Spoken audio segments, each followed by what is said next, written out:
Good afternoon, everyone. It is 5 o'clock, and I would like to thank everyone for coming out tonight for our city council meeting. We will have invocation by Mr. Edmund Jones, and we will have the Pledge of Allegiance by Council Member Alvarez. Would you please stand?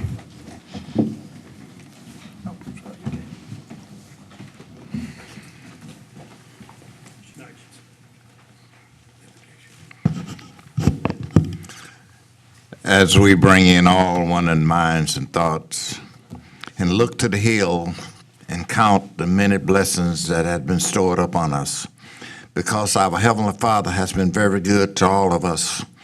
He allowed us to see another day, a day that wasn't promised to us. And as we go into this council meeting tonight, I ask that we pray and ask for the holy blessing from on high. We ask you to bless us right now. Oh, Heavenly Father, as only you can do, bless us right now. We ask you, God, to go up and down this council and touch each and every member. Touch their hearts. Be with them right now. Give them understanding and wisdom, the decision they will be making to this city. Oh, Heavenly Father, will not be their decision, but it be the will and the pleasure of the people. First, giving honor and thanks to you. And, oh, Heavenly Father, we want to thank you that you watched over us last night while we slumbering and sleep. And then, God, early this morning, as you peeped over the balcony of heaven, you smiled on us, allowed us to rise to a brand new day that wasn't promised to us. We thank you, Father. We ask you, oh God, right now to continue to order our footsteps and regulate our mind. Give us that love that flows from heart to heart and breast to breast, Father. Then, Heavenly Father, we ask you to be with our comrades, many standing in arm's way as we standing here enjoying the fruit of life. Touch them right now, God. Be with our families and their loved ones. Oh, Father, we pray that they come home safely, Father.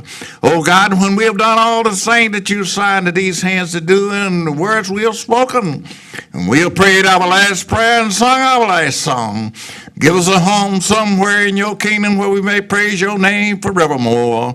These are all blessings we ask you in righteous name. Amen. Amen. Amen.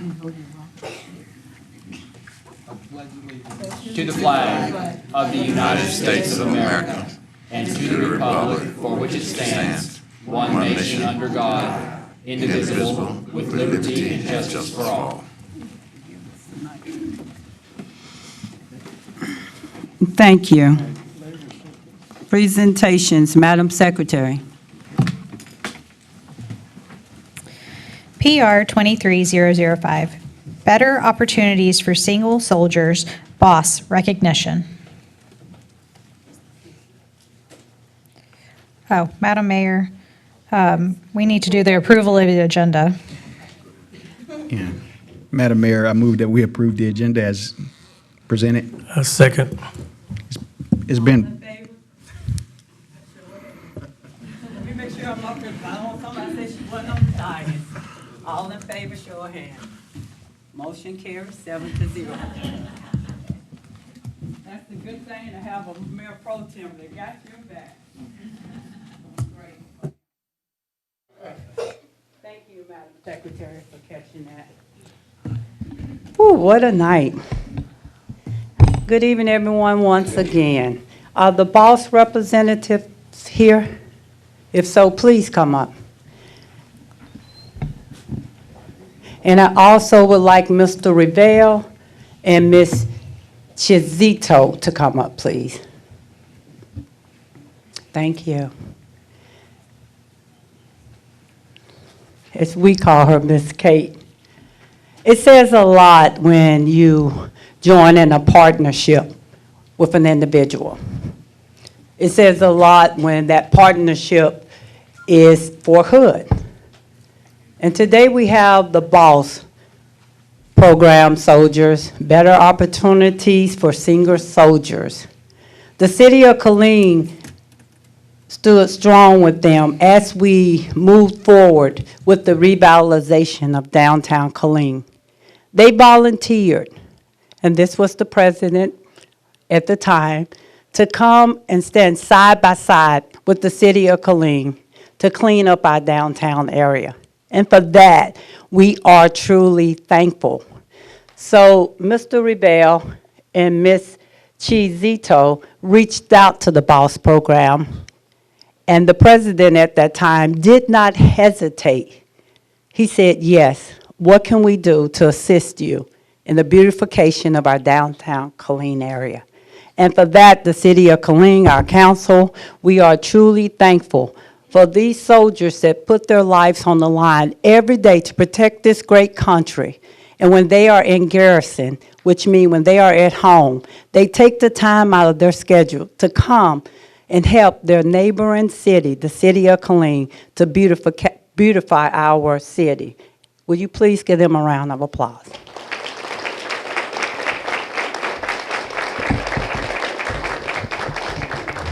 This is only a small token. I don't know where my coin's at, but this is just a small token to say, sir, that we truly appreciate you and your leadership. And they have a new president that will be replacing him. And is he here?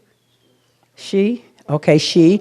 And I will allow both of them to speak after I read the certificate of appreciation. Fort Hood Boss Program. In appreciation for your service, assistance, and your continued support of our city's downtown blitz cleanup to make historical downtown a cleaner and more vibrant area. The Better Opportunities for Single Soldiers Program exists as a volunteer organization, so your willingness to participate in these events shows a true desire to uphold a higher quality of life. On behalf of the city of Killeen, we are grateful and we are thankful for your service to our great nation.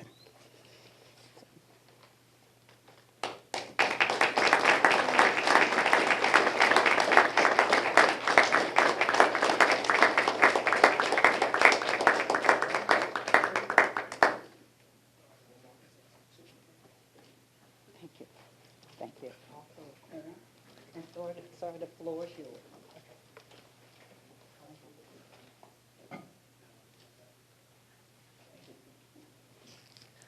I was working on Fort Hood and as the boss president, serving the entire installation of all the single soldiers. I knew one thing to be true is the support that we get from the surrounding communities is truly amazing.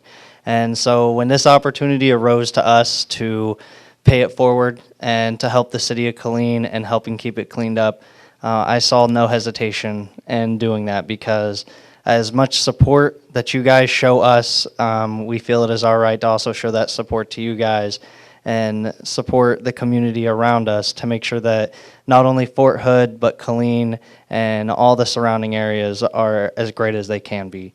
Because being together as one unit is what makes everything come together and makes everything great. So we truly thank you guys for your support.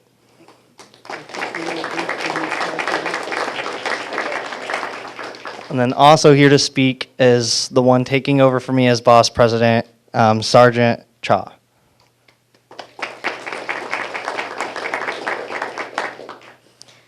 So I also have very similar words. When this opportunity was brought to us, I was actually very grateful that we got to do community service within our city, and I thought it was a great opportunity for single soldiers or just all soldiers because this is a city that our installation is on, but it's our city too.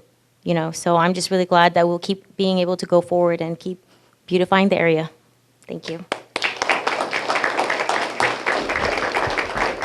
And I also want to recognize Mrs. Davis. She plays a big part in the BOSS program. Well, thank you all for all you do. Continue to be all you can be in the Army. And we are here to support you, the city of Killeen. Thank you.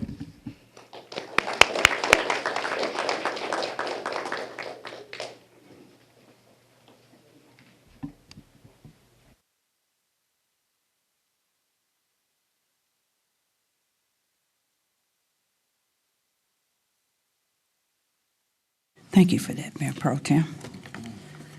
Now we will have citizen comments. If I mispronounce your name, please, when you get to the mic, just correct it, please. Mr. Ronald DeSharman. Good evening, sir. You have 4 minutes. Thank you, Madam Mayor and City Council members. So, my name again is Ronald Ducharme. I'm with Rescue Magazine. We're the largest animal welfare organization here in Central Texas. We're probably better known for the big pet adoption event we do every year at the Expo Center, where we get thousands of people to attend and hundreds of animals all home every year. I work with over 50 agencies here in Central Texas, and one thing I can say is they're all overwhelmed with animals right now. I'm also on the advisory board for the Bell County Animal Shelter, and we had a recent discussion about the influx of people coming in here with their animals coming in and how the strain has been put on their department. I'm in regular contact also and work with Killeen Animal Services, which I'd like to take this moment to say I appreciate all they do. I've been working with them for 10 years. JD, Savannah, Jessica, those people that keep that organization going, they do a fantastic job.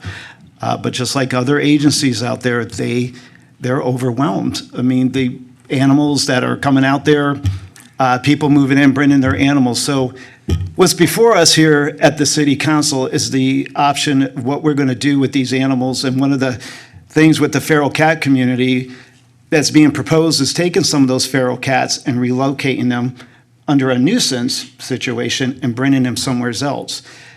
Knowing that the cats alone, like a kitten, for example, at 4 months old can get impregnated. By 6 months, they're having a litter of kitten. They're going to have about 5. They can do that 3 times a year. That one kitten is going to be responsible, unchecked or untreated, it's going to be responsible for thousands of animals. We're talking at least 5,000 cats, because they're going to have kittens that are going to get pregnant, have other kittens, and so on and so forth. That's just one. So you're taking a situation and relocating that problem, you're relocating the problem. It's not fixing it. I'm not sure transferring animals to another area is going to create less of a nuisance. It's going to transfer that nuisance because it's not going to stop. What we have in place right now, not sure, you're not saying doing nothing is going to help, but overburdening animal control officers and say they're going to pick up animals and relocate them on their busy schedule with the calls that they get during a day, they can't get to all those calls. And ask some of the constituents out there, that's one of the challenges that Killeen faces. They can't get to all these animal control calls. So I'm not sure that that would be the solution. And quite frankly, they may end up at the shelter where they'll be put down and euthanized. Now, that's not going to be a solution either. They work with Petco Foundation. I know they were in our magazine. I also do a magazine and a radio show, by the way, so I've had them on my show. We talked about this and their funding that they get. If some of those funds could be allocated for a TNR program, that's the solution. If they can do it, not saying you have to go citywide and do TNR for every single colony out there, but start off small. Do an area, make an attempt on doing something like that. That may curtail the problem. But I can assure you, talking to the other agencies out there, and that's all over Texas, not just limited here. I'm talking San Antonio, Austin, Dallas, Fort Worth. I work with a lot of them. It's the same situation everywhere. But transferring a nuisance to get rid of a nuisance, it's not going to probably be the answer you're looking for. So I do thank you for your time, each and every one of you, for listening to me tonight. And what I respectfully ask is, I know we want to make a decision on that. I would ask you to make a difference. Thank you. Thank you, sir. Ms. Dates? Good evening, ma'am. You have 4 minutes. Good evening, Council. I would like to ask a question on feral cat colonies. 2 years ago, we put a hold on the ordinance, but I discovered my colony over at the Cella Vista in Killeen here. When the water cleanup was, the city workers destroyed the houses. They cut out the cat houses with the limbs from the trees. Where the cat houses were located was actually private property. It belonged to Jim Wright, which I have the okay for the houses to be there and the cats to be living there. This has been taking place year after year after year when the water cleanup takes place. I have been downtown already. I ask Mr. Riviera, Mr. Garza, I worked with different people, and every time we go there, well, we're sorry, but it's my money. I furnished the houses. I built the stuff, I wired the stuff in, I follow the rules and regulations. It's my money. One house cost me approximately that I built for the animal, $35. It happened already 4 times. So I think if I should follow the rules and regulations from the ordinance, I think the city workers should do too. Plus, I would like to take out a sign. There are 5 signs placed in the area, like this in English and in Spanish. It was cut out and destroyed with the houses.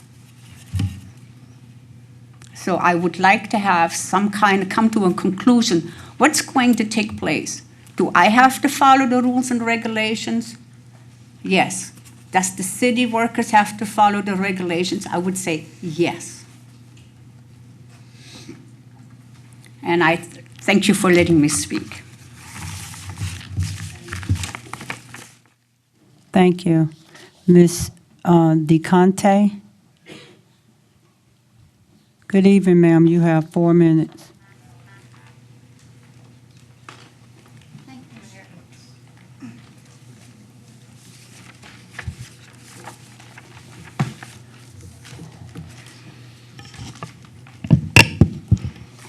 The program Trap, Neuter, and Release, also known as TNR, involves veterinarian services. And to those who may not know, a veterinarian will not sterilize a cat without giving a required rabies shot. In the proposed Chapter 6 ordinance change and in the April 4th City Council meeting, Assistant City Manager talked about numerous nuisance complaints about cats. To me, this all seems to be one-sided. Where are the photos or videos to accompany these complaints? It's a matter of life or death for these animals, so where's the proof? And how does anyone know what animal it was, if any, was responsible for the complaint? Years ago, my street was plagued by raccoons. Again, those complaints should be accompanied with proof. In addition, page 4 of the proposed amendment, section 6-142 enforcement, is not enforceable by colony caregivers. These are free-roaming cats. That is what a cat colony is. Maybe the city should appoint teachers to go to the colonies in our communities and give all the colony cats their instructions. I see in the proposed changes that ear-tipped colony cats, the city will return to the original colony or nearest colony. Before my colony was dissolved, and while I was still volunteering on the Animal Advisory Committee, 3 of my colony cats were trapped on my street and taken to animal control. I never received a call. This was one of the many unwritten rules the city had established. And oh yeah, not written or voted upon either. If trapped, their policy was to take them to animal control, and euthanize. Prior policy was to take them off the property where they were trapped and release them back to their colony. So I and many more people would like to know why the war on cats and colonies. The section 6-143 violations. This is written as unrealistic. Decisions made and activated by one person in the city concerning our animals does not sit well with me and should not with all of you. And in addition, any appeals process should not rest upon the person who dictated the ordinance. Appeals should be heard by a neutral party if we want this to include fairness and transparency in this process. It would be great if a colony cat could be incorporated into a different cat colony. Cats have their own rules and a lot of times will not let another cat, a stranger to them, set up residence in their domain. A farm cat program enacted again would be very beneficial. It was in effect years ago and did very well until it was dissolved. I did not see it or a foster program for adult cats and dogs mentioned either. I never heard of a caregiver of a cat colony being referred to as a hoarder. What a slap in the face to all cat colony managers. These people are doing a service to their communities and city, and I might add, all of their expense as well, as trying to save one of God's creatures. These animals have a right to live. Ma'am, your time is up. May I have Thank you. another minute, please, Council?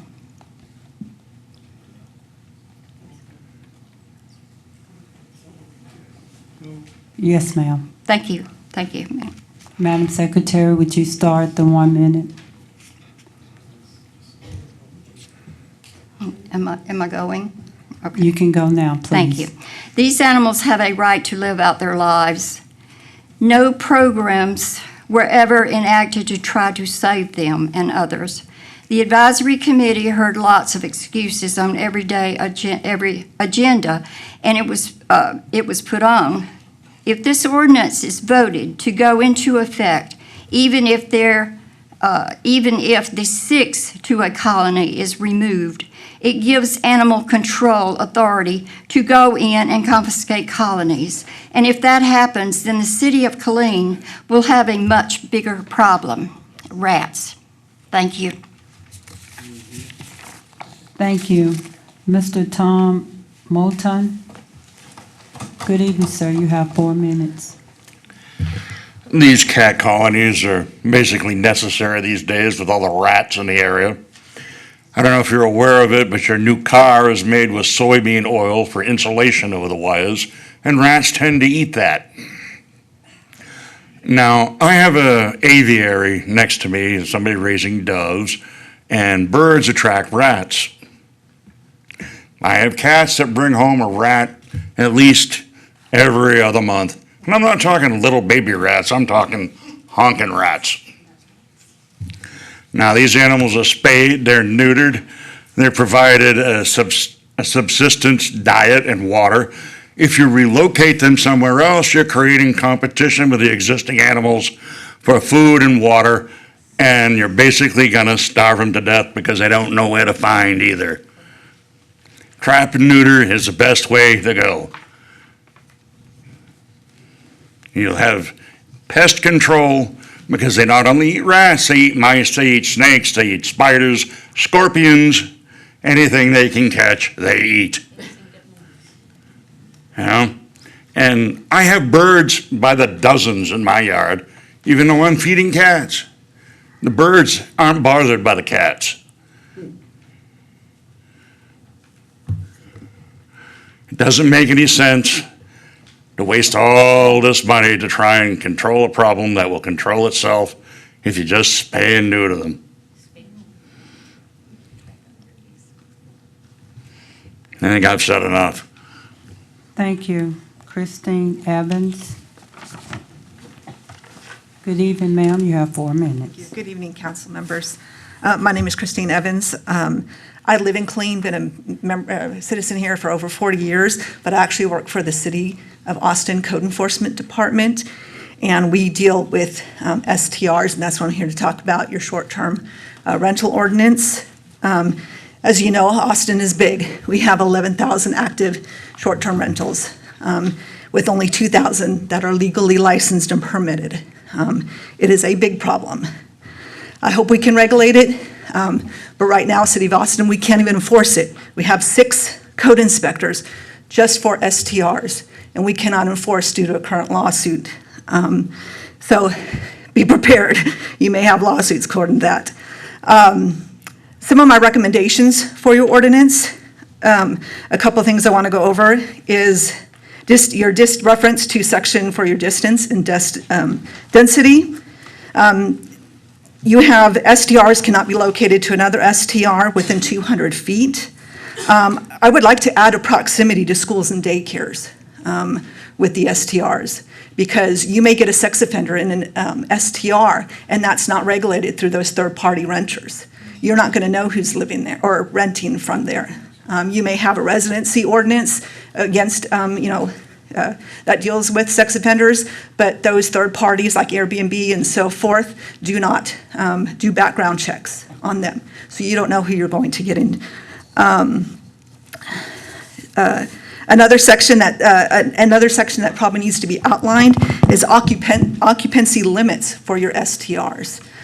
We have a full-page one in the city of Austin about occupancy limits. So your renters may not know what occupancy limits are.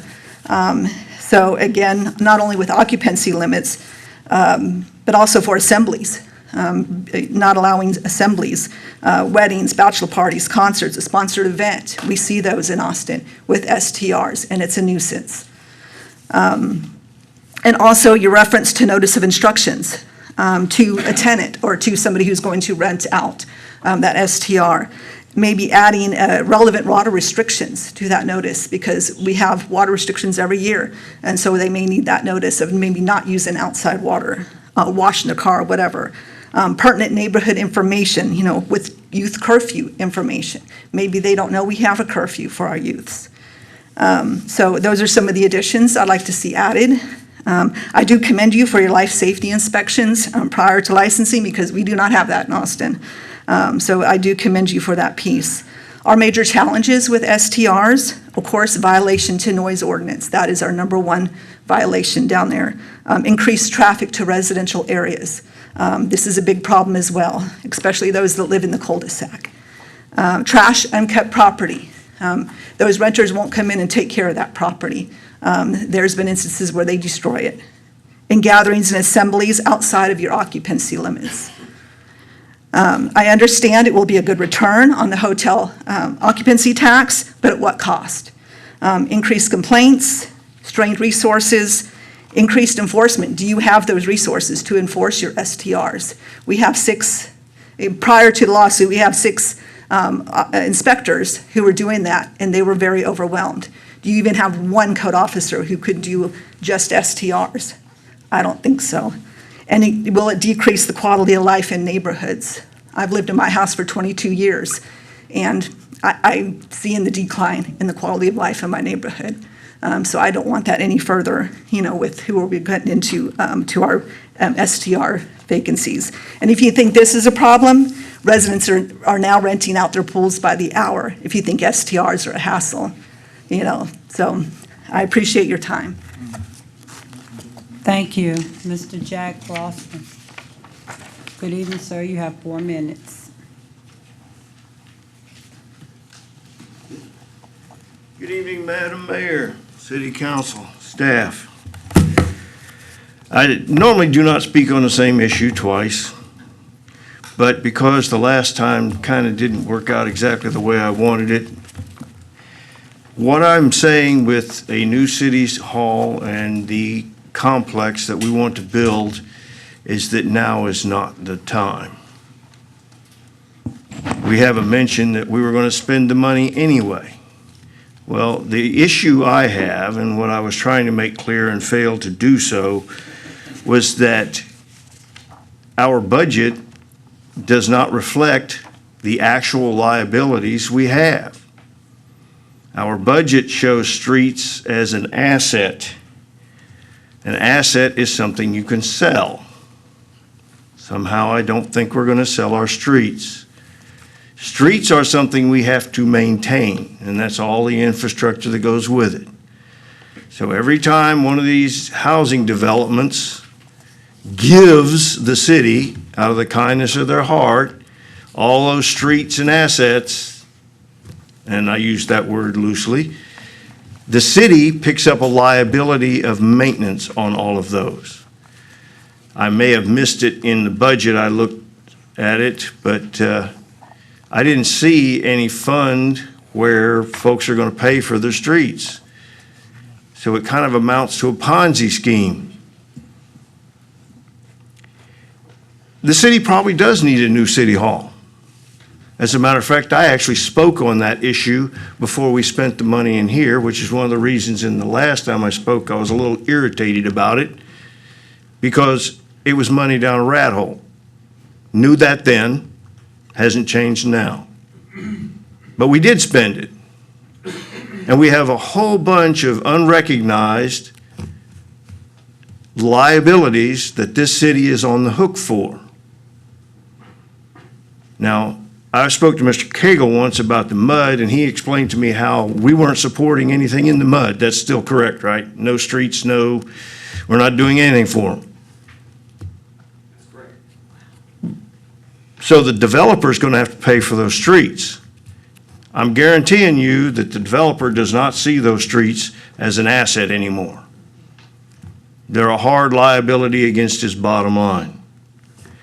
I like the idea of the City Hall, new City Hall, and complex being downtown. I'm a firm believer that downtown subsidizes the suburbs. But I'm not the only one that thinks it's not the right time. I read in the Killeen Daily Herald opinion page, 78% of your citizens said no. Now, another 3% said only if it's not downtown. So that's 81% of your citizens do not want this building, a new building, downtown. Another 5% aren't sure. So that only leaves 14% of the citizenry that think this is a good idea. There is a place for it. I think we need it. I just think we need to make sure our budget properly reflects the liabilities the city's responsible for. Because the money we spend on fixing those streets that were given to us out of the kindness of the developer's heart are really not free. So 4 out of 5 of the citizens don't think this is a good idea. The only way you're going to sell that to those folks is just to do it over their heads, which is why I'm against doing this first piece. It would be good information to know, but I'm afraid that what it'll do, as it has in the past with different city councils, is that will be used as a springboard to go ahead and get it approved. We need to fix our budget, accurately reflect what it says for it, Sir, your time and then is we up. can pay for it. Thank you. Mr. Leo Gu, you're welcome. Mr. Leo Gukaisen. Good evening, sir. You have 4 minutes.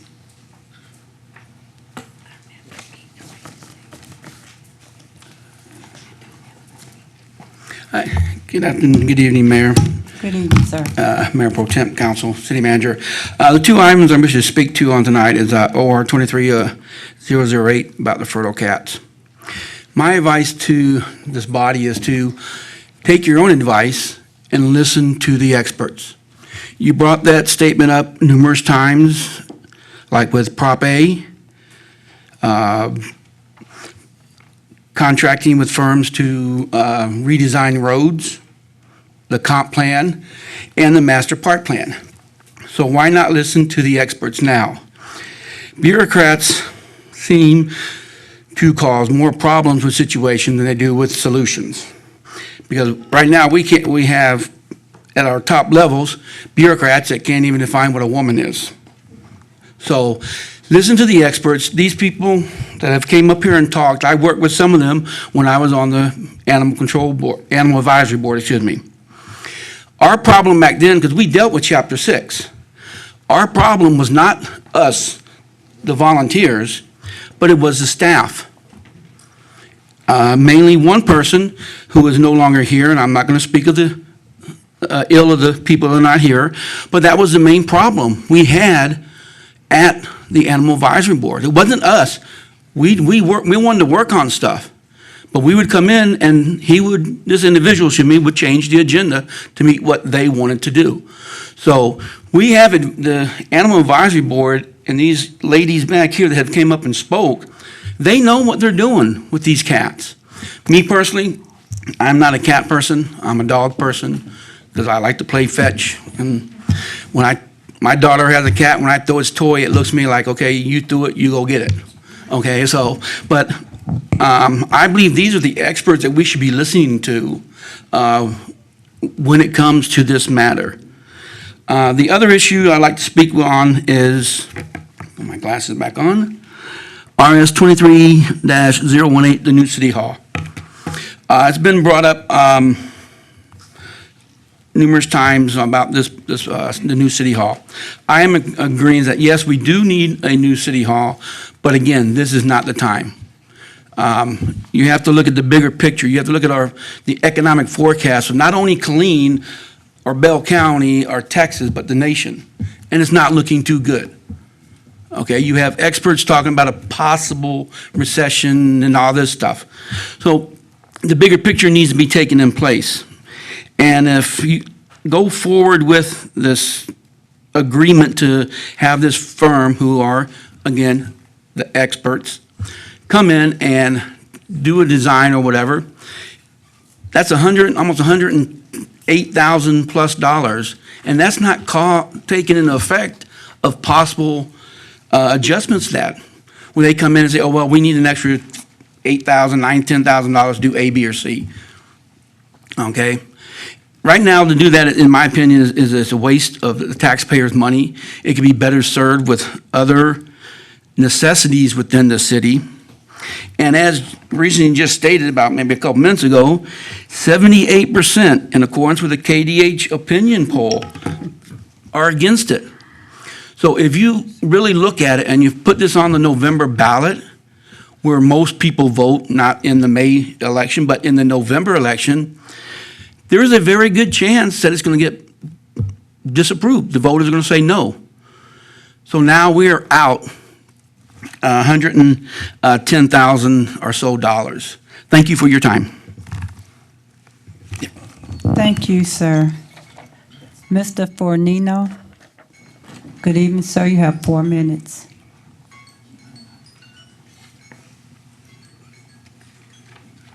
Firstly, I'd like to second Mr. Rawlings and the previous speaker, okay? Those are hard numbers to look at, and this is not a new issue for me to say what we want has nothing to do with what you want. Those numbers are overwhelming. They're not subjective. It's not 51 to 49, and I would encourage anyone who has to vote on that, the shortcomings here, we've got an election in 30 days. To the item of the animal control issue, feral cats, vicious dogs, etc. Okay. Here are common themes: overwhelmed, double standards. People are repeating things that I have for years. Animal control has been an issue and a problem that has not been addressed, it has not been fixed for at least 10 years. Since I've been in town, 10 years. Okay. When we're dealing with feral cats, okay, yes, we have feral cat keepers or caretakers, if that's the correct word. Caretakers, yeah, they know a lot about it, certainly. But they're not feeding every cat in Killeen. Another gentleman brought up the issue of rats. Okay, these are wild animals. They go where the food is. Okay, another overwhelmed department, code enforcement. Maybe we wouldn't have a rat vermin problem if code enforcement were staffed enough or cared enough to actually take a look at people's yards. They're going to go to unkempt yards. High grass brings rats, mice, and every other kind of vermin you can name. Okay? I don't mind the feral cats in my neighborhood. I used to, but then I started to put two and two together, and I haven't seen a rat in my neighborhood in I don't know how long. I mean, they're actually serving a function that our code enforcement is not able to keep up with. Maybe if code enforcement would, I'm about due every year, every spring, this time, I go down to the code enforcement office and I ask them point blank, what's this year's excuse going to be why yards are going to be left unmowed? I mean, in my neighborhood alone, about June is going to look like I live in a colony of wheat farmers. And they, oh, well, they're all tasked to commercial buildings. Well, I found out anecdotally, and I'm not going to out anybody's name, that the reason they do commercial buildings in the summertime is they'd much rather be inside commercial buildings in the air conditioner than out in the hot Texas sun actually looking at people's yards. So the problem helps perpetuate itself. Again, we don't have enough cops, we don't have enough code enforcement, we don't have enough trained and capable people or people who understand what's going on with the feral cat population And then there's also the double standard of accusations, rumor, and in many cases, let's be clear, spite. People are being coerced and bullied and intimidated to get up their Fourth and Sixth Amendment rights. Where's the proof? If you could have somebody snatch up your pet without cause, without proof, without a signed warrant, okay, if a person gives it up, if they're intimidated and bullied, okay, I think the people here tonight have more than spoken. They're tired of it. And I would encourage on any other issue of this nature, this room should fill up. Okay? We run this town. It's not you. You're supposed to reflect us. Again, going back to that poll. Overwhelming majority, supermajority, whatever term you want to put to it. That's our will. Okay? We're in charge. You're supposed to execute our will. That's what your oaths of office are for. Several of you are on record stating about how you take pride in your oath of office and the will of the people, et cetera, et cetera. You can't have it always whichever is more convenient to yourselves. Okay? I don't care if it's inconvenient to contractors who want to make money off of the city or anybody who's not out here speaking. We're the ones footing the bill. Listen to us. We're the ones who want what we want. That's how representation works. Melissa Brown. Thank you, sir.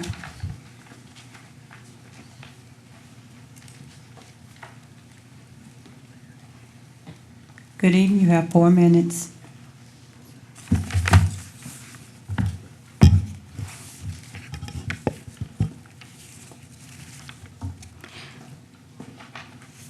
I had to talk about it last week because there wasn't a whole lot of time and there is a lot of important stuff on the agenda, just like there is every week. But I want to echo some of the sentiments that have been brought up about the $108,295 that would be spent towards just doing an assessment and conceptual layout for a new Killeen City Hall and Municipal Court complex.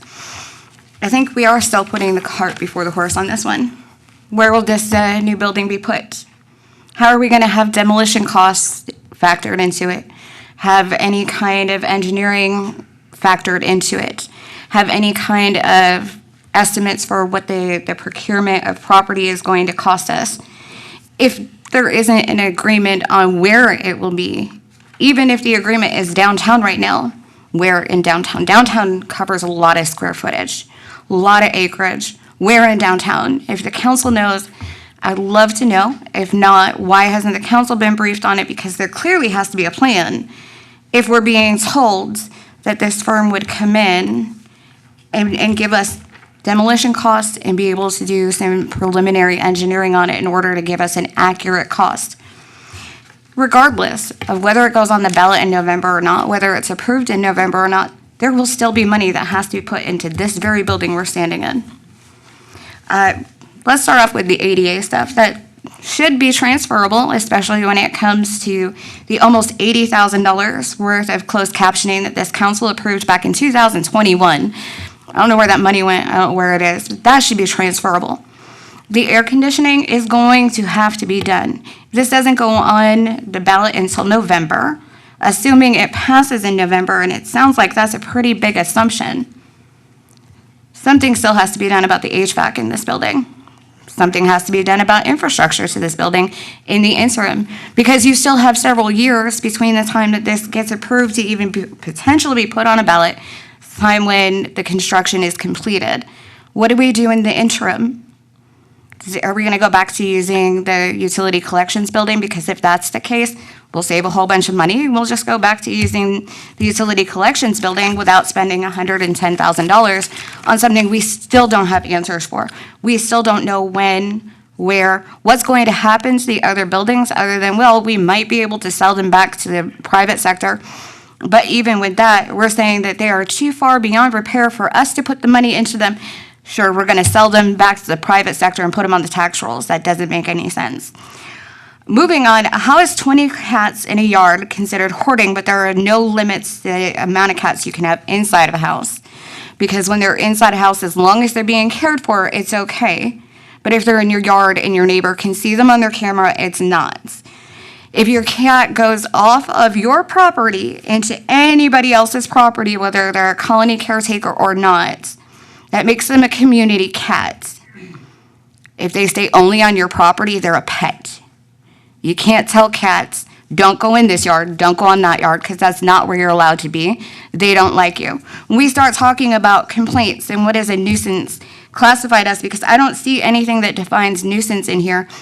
I see where it says if you feed a cat that's not on your personal property, that you are not a registered colony manager for or caretaker for, you are in violation of the law. You may participate in trap, neuter, release. You may have a bench trial if you're approved or not approved, or if your cat is considered a nuisance. I'm going to go ahead and just ask for the same courtesy extended earlier and ask for 1 more minute, please. Ma'am, your time is up.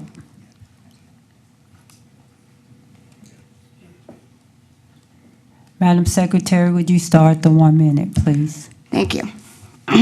And I will try to keep this much quicker. You Who can is going to start it pay now, Mayor for the Pro. recommended microchipping? You can start it. Thank you. Who will be paying for the recommended microchipping to track these quote-unquote nuisance animals? And how many complaints warrants it being a nuisance cat? If I get 50 complaints from the same person, which I know has council members are very familiar that we may get a lot of complaints, but a lot of times they're from the exact same people about the exact same things. I may have 30 people on my street. If the same person submits 30 complaints, that doesn't mean everyone on my street is complaining. It means I may have one person on my street that doesn't like cats. And so are we going to overburden our staff more? Are we going to put out more money? Are we going to put in more regulations, more work, and then have people risk not taking care of them? Because is it really worth the effort at that point? Is it really worth the effort of not going through a training so that you can get fined by the city because you're in violation of the ordinance? There's a lot about this that needs to be Your reconsidered, time and is it's up. not Thank just you. the number. Ms. Anka Nagu. Good evening, ma'am. You have 4 minutes. Council members, Madam Mayor, thank you for the opportunity to speak. This is not just about feral cats or animal ordinances. This is also about law enforcement. Everything animal control officers do reflects on the police. This is what I'm going to focus on. I am willing to die defending the police, and I will tell you why. Police officers are taught to accept the fact that they can die in the line of duty. I was taught that myself in a police academy. I graduated in 2013. If they're willing to die for me, I am willing to die defending them. Yes, ma'am. It is regarding, yes. Okay. Animal ordinances. To obtain a basic police officer certification, you have to successfully attend a 6 to 8 month long police academy. It's like a mini school. There are numerous tests throughout academy and then state exam. Ma'am, the city attorney said you off point, so if you want to talk about the cats, you need to discuss the cats and not the police department, because that is. I'm not discussing the police department, I'm discussing, okay. Well, yeah, get to the cats, please. Thank you. No, I'm talking about animal ordinances, not just cats. Animal ordinances, it's not just cats. Yes, ma'am. And enforcement. This is regarding Madam enforcement. City Attorney. Everything animal control officers do reflects on the police. Imagine if police academy was only 2 days long. That's how long it takes for animal control officer to get certification. I care way too much about the police not to say anything. If an animal control officer wants to go to your house and take your dog, all they have to do is call the police, and the officers will do their job like they're asked. Most people would be intimidated by the police presence and will comply and hand over the dog. This was even done without a signed warrant. Imagine how that looks in court. Killeen, police officers confiscate someone's property from their home without due process. Yes, it does reflect on the police, and it is regarding animal ordinances. I'm not okay with that. I want the police to be protected against unlawful acts by Killeen Animal Control. Here is one healthy, happy dog confiscated by Killeen Animal Control. This is the owner saying goodbye to that dog. She's 17 years old. This is that dog a few weeks later after being confiscated by Killeen Animal Shelter. Police were there. I don't blame the police. They did their job. But that people will blame the police, unfortunately. And that's what I have a problem with. This is not the only story of pets confiscated by animal control. It doesn't mean that they necessarily want to harm animals, but it does mean that they do not have the legal training or resources to properly handle animals. Unfortunately, this reflects on the police, and that's why I'm talking about the police. The police is involved in animal control. Everything animal control does, unfortunately, affects the police, and I do not want the police to look bad. To specifically address controlling feral cats, I propose that the city hires nonprofits to assist.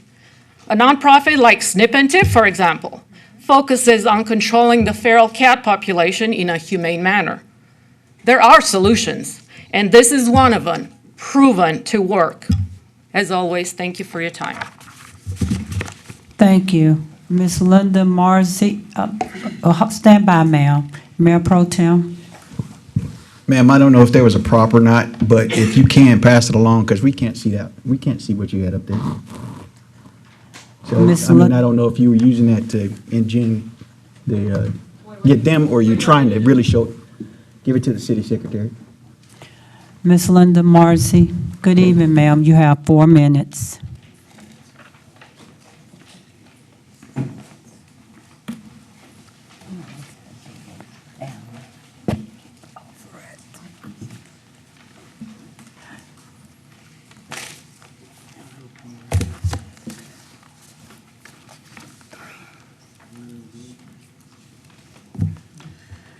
We have been told by City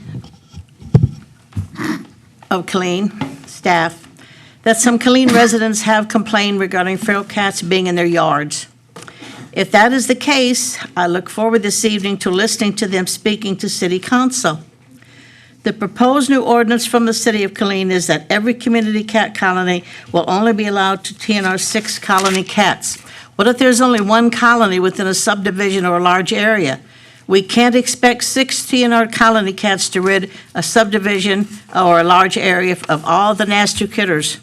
The outcome will be more resident complaints regarding mice, rats, scorpions, large roaches, etc., due to a lack of TNR colony cats. Cat colonies do not want a mandatory number of only 6 TNR cats in their colonies. They want to spay and neuter any and all cats that come to their colonies from all over the area. Did you know that in just 7 years, a single pair of cats and their offspring can produce a total of 420,000 kittens? The average mature female cat can have 3 litters a year with a yearly minimum of 12 kittens per year. In the total of the 12 kittens a year, there will be an average of 5 female kittens, and they will continue having kittens. The Killeen Animal Shelter should implement special programs specifically to help the community cats, such as working cat programs, which would be utilizing storage units, restaurants, auto repair facilities, etc., a barn cat program, and a ranch cat program. A feral cat is an unowned cat as well as their offspring, which have had little human contact or none at all, and lives outdoors, is elusive, avoids human contact, and live together in close-knit colonies. A feral cat will not allow itself to be handled or touched, usually remains hidden from humans, commonly remains aloof, and are active after dusk. Stray cats tend to be cats that have been dumped or abandoned by people after living with people and socialized to coexist with people. Stray cats learn to trust and rely on people for food, affection, and safety, and they seek living close to people, seeking cat food, affection, and safety from the people. They exhibit friendly behavior like meowing or sharing physical contact with humans. It is my experience that at least 45% of community cats are dumped or abandoned cats. Outdoor cats have coexisted with humans for at least 10,000 years. A community cat colony consists of both feral and stray cats. Established community cat colonies are located worldwide, and the term colony is used primarily when a population of community cats live together in a specific location and utilize a common food source, such as food scavenged from refuse bins, dumpsters, garbage cans, or supplemented feeding by humans.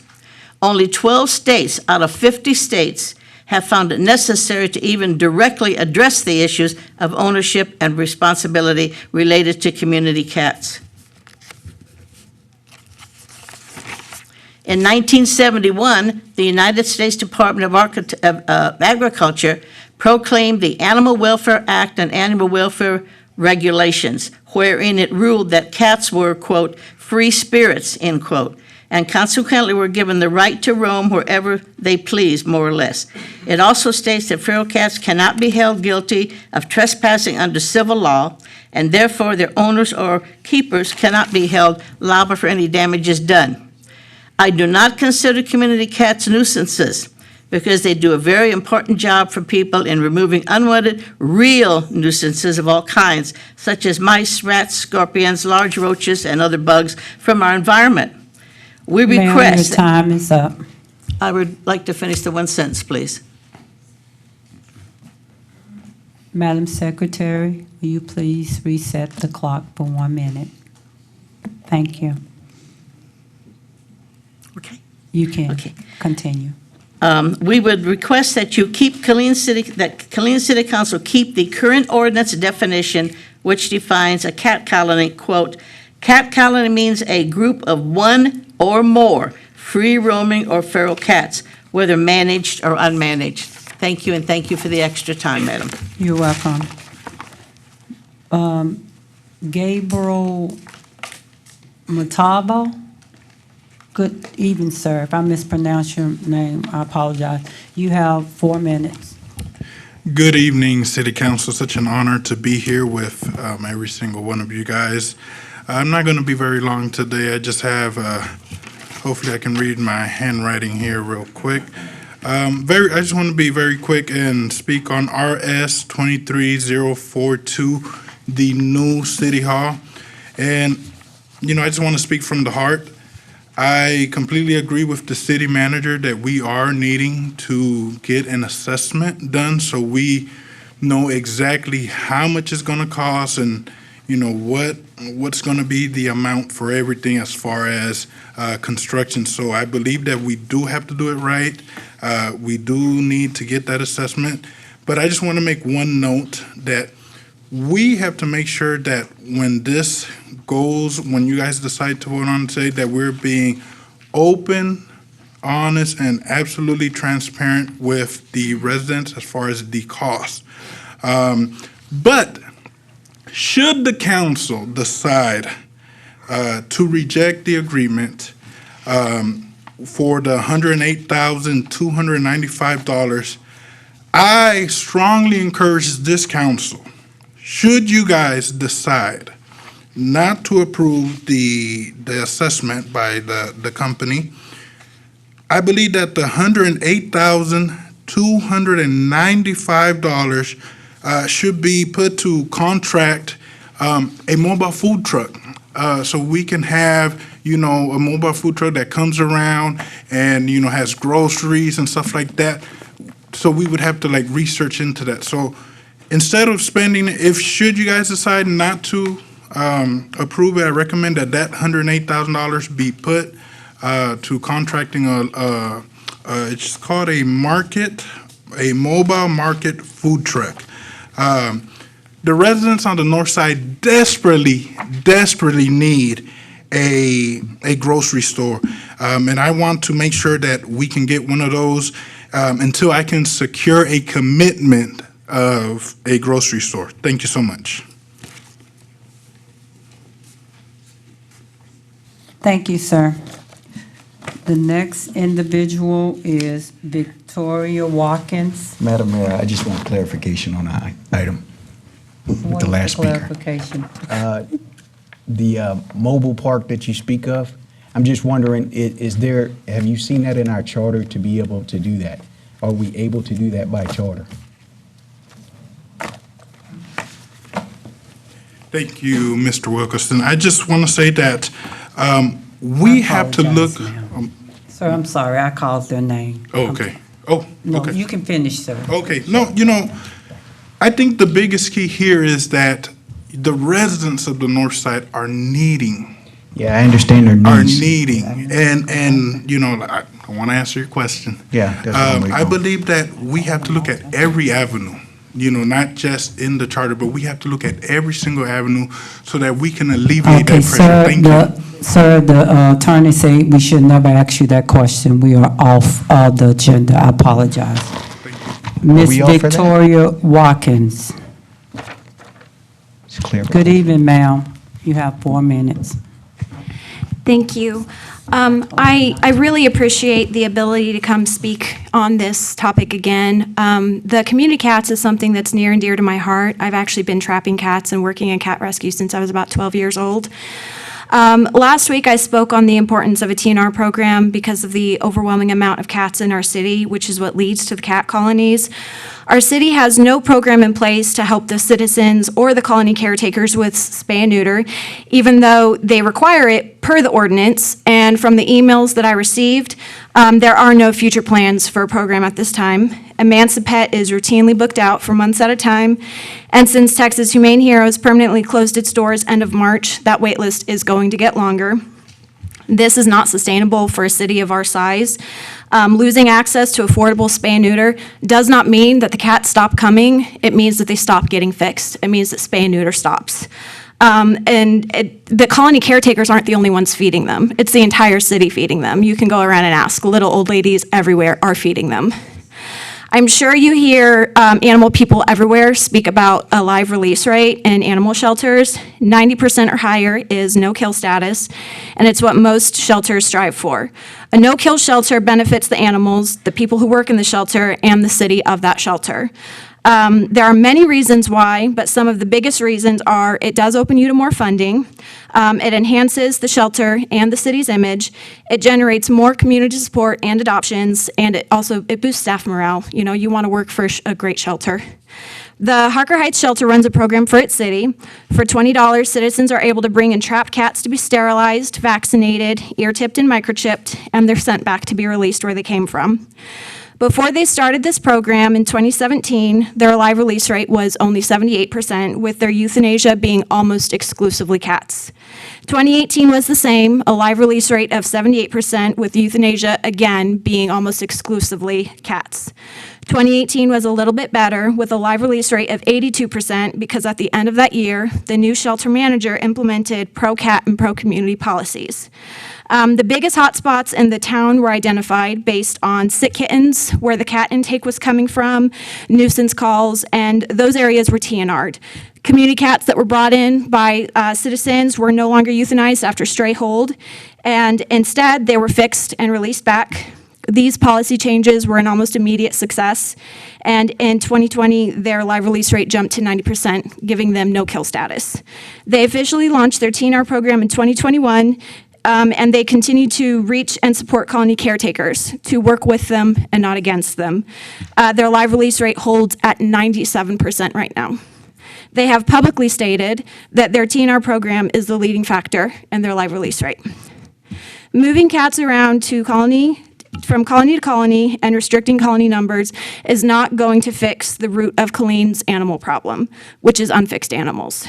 Until we enact positive change and positive ordinances that will support quick access to spay and neuter, including a TNR program, Killeen will continue to struggle, and we have to do better. Thank you. Thank you. Miss Janet, I think it's Holiday. Good evening, ma'am. You have 4 minutes. Hello. I'd like to, I'm here to discuss the feral cat colonies, and I would like to request that this be taken off the consent agenda so that you guys have a chance to discuss it further. I think a lot of new things have come up. And last week when I discussed this and when I listened to you guys, I realized that a lot of you may not know much about what we're talking about. And I don't mean to be insulting at all, because a few years back I didn't know much either. I grew up with cats as a kid, But I just looked at the statistics, and I grew up 60 years ago, back when cats were mostly indoor-outdoor. It has only been in the last 60 years or so that indoor cats became a thing, because we could feed cats more appropriate food, because we had litter and all these different things that happened. So this is kind of a new thing to have indoor cats. Cats before were indoor-outdoor. When we talk about colony cats, these cats live kind of in a weird in-between place. They are not wildlife, and they are not owned. They are not pets. So I noticed that some of you guys were kind of thinking of them as pets. These are not owned cats. That is really important for you to understand. They live in this in-between place, and they share characteristics of both more wild animals and of more tame animals. Some of them are quite feral and have no ability to be around humans. Some of them can eventually go back and live with humans. Some of the colony managers work at that. If they catch a cat in their trap that seems to be friendly, they will try to find it a home. But we're not talking about, we are talking about a domesticated animal, but just because the species isn't domesticated doesn't mean that all the individuals are domesticated. And I think that's important for you to understand. They are very much like wild animals, and they function in that way. When you in the past, when they've tried to eradicate a bunch of feral cats, what ends up happening is a vacuum is created and more just move in. Cats were domesticated about 10 to 12,000 years ago, partly when humans had agriculture and started storing grain, and we had good stuff for the rats to eat, and so the cats came along. Humans are we end up being a trashy species, honestly. If you look at archaeology, it's studying trash that people left behind thousands of years ago. That always draws in rats, and that's why the cat started hanging out with us. These animals in a community really do serve a purpose. Growing up here, I lived in one of the neighborhoods that had a lot of those rats. And when we had more strays, back in the day, that's what we just called them all, because we didn't know any different, really. We didn't have as many. So I would really like you guys to understand what this is. And I really appreciated when I got a chance to talk to Councilwoman Gonzalez. If you guys don't know much about it, that is cool. But there's a whole lot of people you could call and talk to, and we would love to talk your ear off. I finally went through a lot of training myself. As a kid, I didn't know much. As an adult, I'm not sure I knew much. I think it's only been, after I hit 50 or something, I finally started learning about feral cats and colonies. And so I encourage you to reach out to us and ask us. And that just bothered me when some of you guys didn't seem to quite understand that we're not talking about pets. These are not animals that come in and out of your house. Some of them are totally wild. Some of them were animals that were dumped and maybe could go back to being around humans, but may not necessarily trust them. But they do serve a purpose in the community. And these colony managers spend time, and they end up spending thousands of their own dollars to spay, neuter, and release them. By the way, and I'm not sure if all of you know, when they are spayed and neutered, they get their rabies shot and they get their ear tipped. So if you see a cat with an ear tip, that means it's been spayed or neutered. Just a quick way that way you can look at them right away and know. When they're under anesthesia, they do it all. So I just wanted to give you guys some information. I think in order to make a decision, you have to have information and you have to know what we're talking about. And not all of you guys have gone to other things. Thank you. Thank you. Madam Secretary, consent agenda.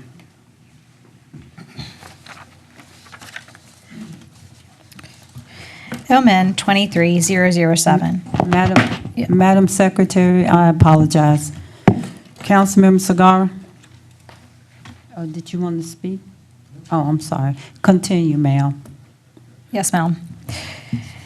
MN 23007, consider minutes of regular city council meeting of March 14th, 2023. RS 23064, consider a memorandum resolution for the purchase of aquatics chemicals from Progressive Commercial Aquatics in an amount not to exceed $85,000. RS 23065, consider a memorandum resolution approving the appointment of an executive director of community development. RS 23066, consider a memorandum resolution confirming the municipal court judge's annual evaluation and pay increase. OR 23008, consider an ordinance amending the Code of Ordinances, Chapter 6, Animals, amending feral cat, aggressive dogs, and wild animals. The caption of the ordinance reads, An ordinance amending Chapter 6, Animals of the Code of Ordinances of the City of Killeen, adding provisions related to dangerous and aggressive dogs, community cats, and wild animals, providing a repealer clause, providing a severability clause, providing a savings clause, providing for publications, and an effective date. Thank you, Madam Secretary. I need a motion in a second to approve the consent agenda. Mayor Pro Tem. So moved. Mayor Sagara.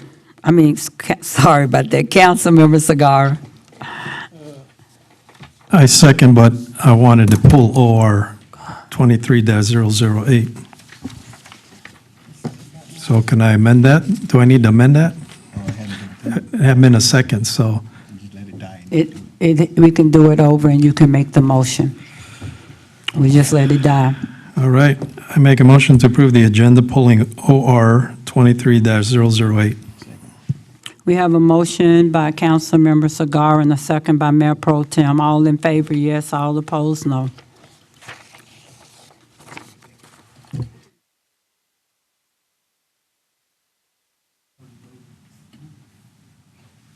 Motion carries 7-0. Ms. Singh, we going back to OR 23-008. Council, she has already presented the slides. Are there any specific questions, Councilmember Sagara? Thank you, Mayor. And first off, I just want to say thank you to everybody that spoke. Was there anybody here tonight that was in favor of this? Wow. So everybody that spoke was against this ordinance. And normally, when I'm up here at the city council member, I always try to keep an open mind. And I don't make a decision unless I hear. And when we talk about citizens, we want that input. We're not talking about one or two individuals because there's a lot of people in the city. And so a lot of times we come up here and we speak and say, this is what we want. And I always think, well, that's what you want, but we still got to account for a lot of other people. And today I can tell you that, sitting up here, hearing everybody speak, I can say that, we have to account to a lot of people. So we appreciate that. But, I'm willing to vote against this under one compromise. I'm going to do a compromise here. And all these people that spoke, we need your help because you guys understand why this ordinance hit the book. And we're short-staffed. We're short people. When people call us as council members, we need to be able to turn to somebody and say, we need your help. There's people that are complaining with these cats. And I don't mean anything negative about, but I just don't want you guys to quit. I don't want you guys to quit on us. Otherwise, we'll see this back over here if it doesn't appeal. I'm only speaking of myself. But, I sympathize with how you feel because I don't think anybody wants to euthanize any animals or any cats, and I don't. But, I just want you to go on record to show that we need your help. Everybody that spoke is on camera, and there was nobody here that spoke against it. But when the situation comes up and says, we got massive cat colonies and people complaining, and they're calling me as a council member, and I know a lot of you guys, but I need to be able to turn to you and say, hey, I need your help. We're short-staffed. And so that's very important. And so with that compromise, I just want to say that, I'm okay with everything else except the limit on the cats colonies, okay? Councilmember Adams. Thank you, Madam Mayor. I agree. I'm also, I asked this at the workshop, there was no scientific data that supported a number. And then considering that the committee and staff hadn't come to there was an impasse on the committee and seeing no issue. And I grew up where when they started getting rid of the cats, the rats became cat rats. And if you brought and the rats started eating the cats. And I don't want that to happen here. I'm sorry. But I do want to point out, and I've heard this from a lot of people, a number of you that run nonprofits. The city doesn't have to initiate an MOU. I've heard ideas, offers of support. If you guys came together and drafted an MOU, presented it to our city staff for them to review it, and it comes before us, that's a fix. Instead, now we glad you came to speak, but even whether we disapprove this, approve it, whatever, hopefully approve it with that amendment, still, if you have the ability to support this function, I would ask that you come and sit down, even together, put together an MOU. It has to be cleared and reviewed by our city staff before we look at it. But that will take us in a direction that will help and get some of the questions that you have answered. I'm not a fan of, like I said, euthanasia. I think no one is. You kill anything, it takes a part of you. And a number of us that have served understand that well. And I don't think anybody on city staff would want to do that. And so the best way to help is we have community support. And you have reminded us, not just about us, it's about all of us. So I don't know how many people left to speak, otherwise I'm going to do a motion. Okay, then We still have 2 more, and I come back to you to Okay. do the motion. Thank you. Councilwoman Gonzalez. Thank you. I also agree with Councilmember Sagara on this particular case. There's a lot of research and there's a lot of information out here. I do appreciate each and every citizen that's involved with taking care of the animals, the cats in particular. There's an absorbent cost that's also associated with this that a lot of you are taking on yourself. So when I'm looking at that versus what the city would have to take on with being short-staffed and all of those things that go along with us, Councilman Adams has now made a wonderful recommendation of an MOU that hopefully that's something that you all could support, where we can work together to get this, to make some sort of resolution. Thank you. Mayor Pro Tem. Thank you, Madam Mayor. As I sit here and I listen to different things as far as the precedents of people being able to speak here, I noticed that no one spoke against it tonight, or no one spoke forward. But what I've learned in this job is that no one ever comes to speak for anything. If you want to get somebody out, have them oppose it, and they'll come out of the woodworks. And so, not to discount what you all say, and I think a lot of what you said is true. I just don't want to make this out to, if you show up at this meeting and you speak it, that's necessarily that's the gospel, because we know that's not the truth. So I just want to be careful before we go into this vote of giving the illusion that, if you came up and spoke, that's the gospel. I think that we can take that information and weigh it and chew on it and give good guidance based off of it, but I just don't want to go down that road because it does create a precedent in all other aspects of how we have to behave up here. Thank you. Thank you, Mayor Pro Tem.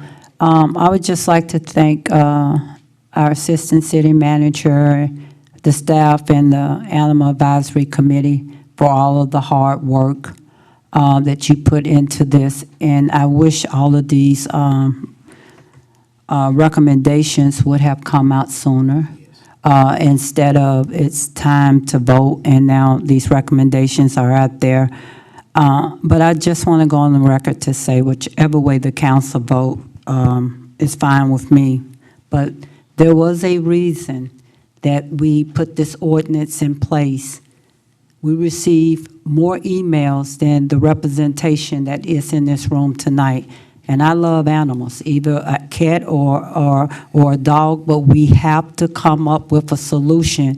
And I think Mr. Commons, he's not here tonight, but he spoke on last Tuesday. And one of the statements that stayed with me, he made the statement, can we get it right this time? Because we do not want to have to come back again and deal with it. It might be a quick solution today, but unless we have a concrete way to deal with this matter, we will be reviewing this ordinance again. And with that being said, Councilmember Alvarez, sir. Thank you, Mayor. I just wanted to go off what Councilmember Wilkerson was talking about, and it is absolutely great seeing everybody turn out and sharing your thoughts and opinions and suggestions. I think that's absolutely important. But I think what Councilmember Wilkerson was saying is, we are also being at large responsible for the representation of 160,000 people plus or minus. So, you know, you get, this is a large number, having, what we have, 13, 15 people come out. That's great, and that's absolutely needed. But we also have to consider the other 159,000 plus or minus folks. There was a survey that KDH did that was referred to, said 70-something% people that voted on that. Was an overwhelming majority. Unfortunately, there was less than 100 people that voted in that survey about City Hall. So again, we need to keep things in perspective. So I wanted to share that, and I think we're coming to a good compromise, at least about this animal ordinance. So appreciate it. Thank you. Councilmember Boyd. Thank you, Madam Mayor. And I'm just going to reflect back to the recommendation, which was staff recommends the City Council adopt the ordinance as written. That is my recommendation. We've heard comments from our citizens. We've done research ourselves. And I will speak as a representative for District 4 for West Killeen. Over the past 2 years, I've heard numerous complaints about the large number of cats roaming and the fact that we weren't able to do much to reel that in. This is an opportunity to create a balance. I know it's not what everyone prefers, but I do believe it's what's appropriate and will be a long-term solution. That's where I stand on it. Thank you. Councilmember Adams. Yes, ma'am. Before I make, I just remind, we were in, this was, the original ordinance was in abeyance, so we weren't enforcing it previously. Correct. There's been a 2-year stay on the ordinance as is. All right, so with that, Madam Mayor, I move that we approve the ordinance amending it by striking the limit on the number of community cats allowed in the colony in a residential area. Is there a second to that motion? Second. That's Sagara second. All in favor, yes. All opposed, no. Would you like for him to repeat it? So basically, he's saying that he agree with the ordinance, but the number of cats in a community colony, there shouldn't be a limit to it. Is that correct? They can have more than 20. Okay. All in favor, yes. All opposed, no.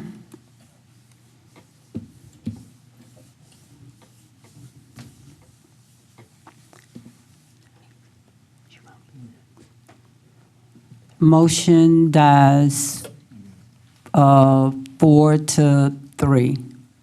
Mayor Pro Tem. Madam Mayor, I move that we approve as presented.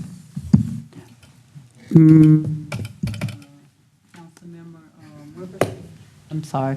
Mayor Pro Tem Wilkerson, that was your motion.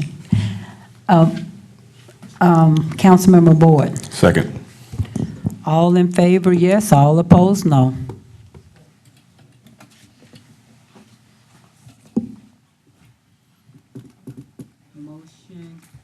Motion carries 4-3. Madam Secretary, whenever you're ready.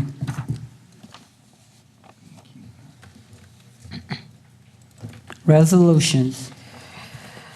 RS 23042. Consider a memorandum resolution authorizing a professional services agreement with Brinkley Sargent Wickenton Architects Incorporated for a needs assessment and conceptual layout of a new clean city hall and municipal court complex in the amount of $108,295, tabled from February 28, 2023, regular city council meeting. Thank you, Madam Secretary. Council, Mr. Cagle did go over the slides and details, and any feedback we had the opportunity to give. Councilmember Adams. Madam Mayor, I don't know. At first, I'm going to point this out. I think something's going on with our clickers, because my vote was one time registered, and then I didn't request to speak, but since it's there, I'll go ahead and speak, but it had already pressed. I did mention before that I've done my diligence and I visited some other city halls, and every other council member, even during National League of Cities, when they went through this process before, almost every one of them said we did an assessment. Council members went out and did their research, and no matter how the citizens are going to vote, if the idea is to do a city hall wherever, whenever. I think this is going to be necessary to even to give the residents the true data. And I agree that whatever we present, and no, it's not going to be a city hall tomorrow. And that's something we have to worry about maintaining this as we continue on. But I support this.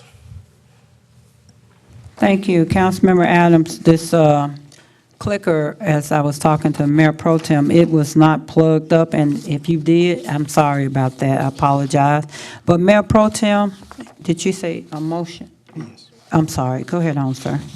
Before I make the motion, I just want to say real quick about 108. I know I was one of the staunchest, what do you call it, opposition against this ahead of time, because I didn't understand what exactly it was. And it seemed like we were going to be spending money just for an idea, and we had not done our part in bringing that idea to a conceptual stage. After speaking with staff, after understanding what this entails as far as the architecture is concerned and what it gives us back to chew on is a possibility for City Hall, I understand it now, and I'm in support of it. So with that being said, I make a motion to approve. Councilmember Boyd. Second. Anyone else would like to speak? Councilmember Segar. Thank you, Mayor. As several people, why do I keep getting turned off here? You guys don't want me to speak, do you?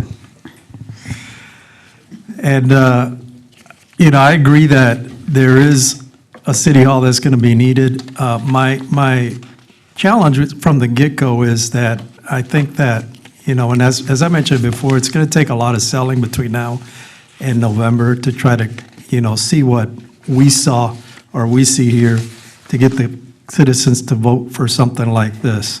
And I don't think that, I was convinced that we can do that.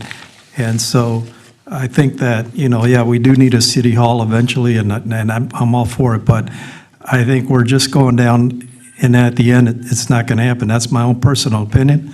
But hopefully, we'll see something, but I just don't see it. And for that, I'm not going to vote for it. Thank you. Councilmember Boyd. Thank you, Madam Mayor. There's not a part of me that can be pessimistic about this potential bond issue. We do need a city hall. The need remains whether we do it now, we wait 5 years or 10 years, the need is there. I did want to note in regards to the survey that the Herald did, the city also did a survey, and in the top 4 was City Hall, Park Development, a teen center, and a library. Top 4. I believe there was more than 28 on that list, if I'm not mistaken. And so there is a desire from citizens for us to have a consolidated facility. This is a 100-plus-year-old building that's requiring additional maintenance, okay? Like was said during the last meeting by at-large Councilman Alvarez, we're still going to be putting money into this building one way or another.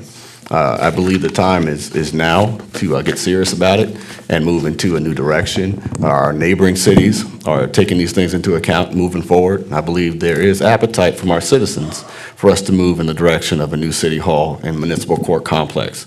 And just a note on the municipal court, there's a large need for an upgraded court, as was communicated to us by a judge recently.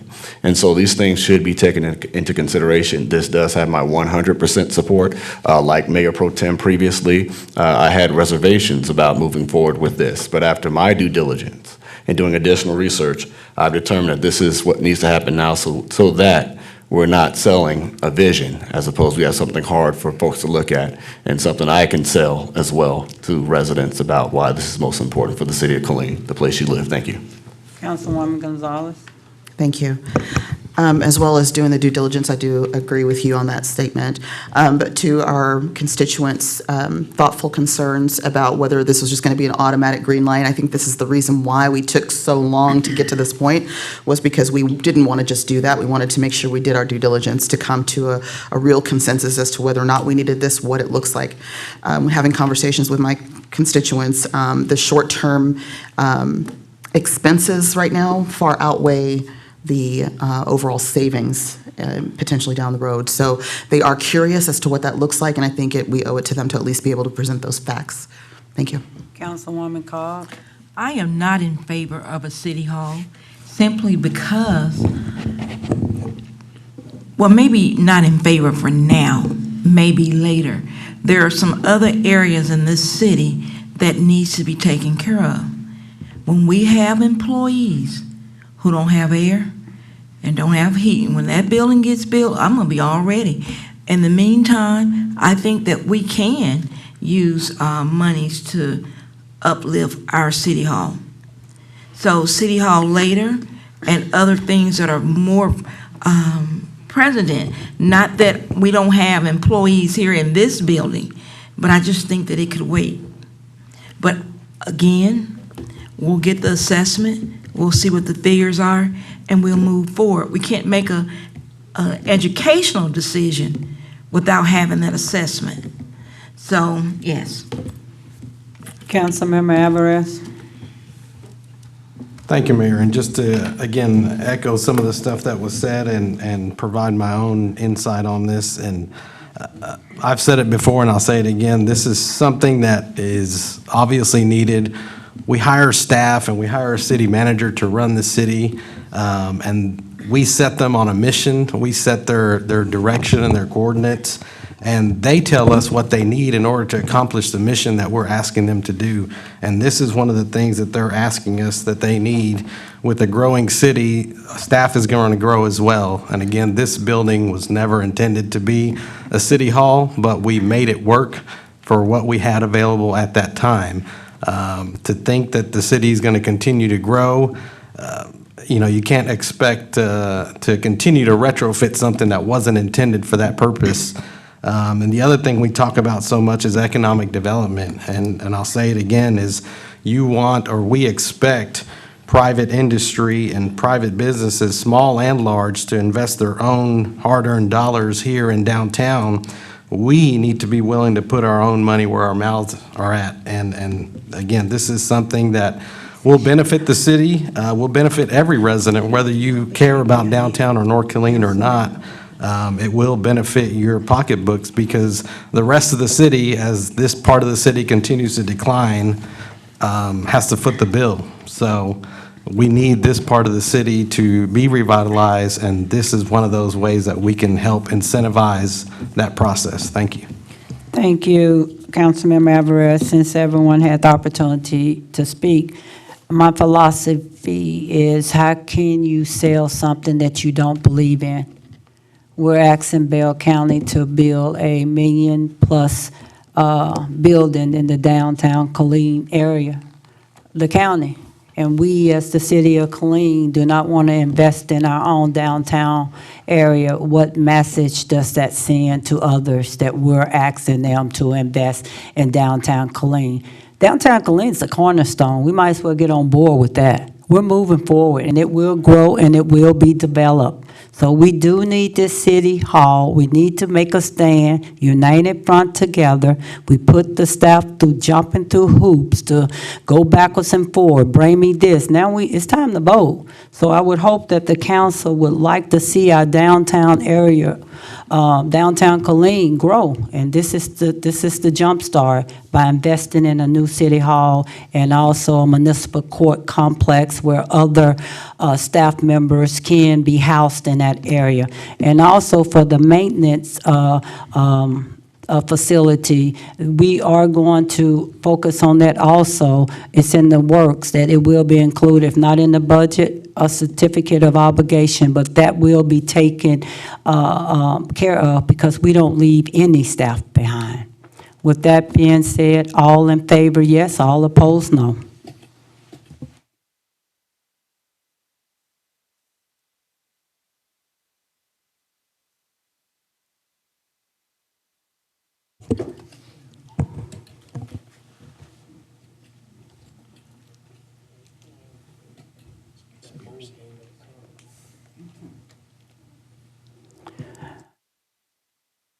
The motion carries 5-2.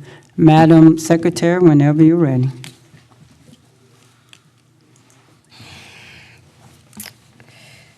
PH 23018.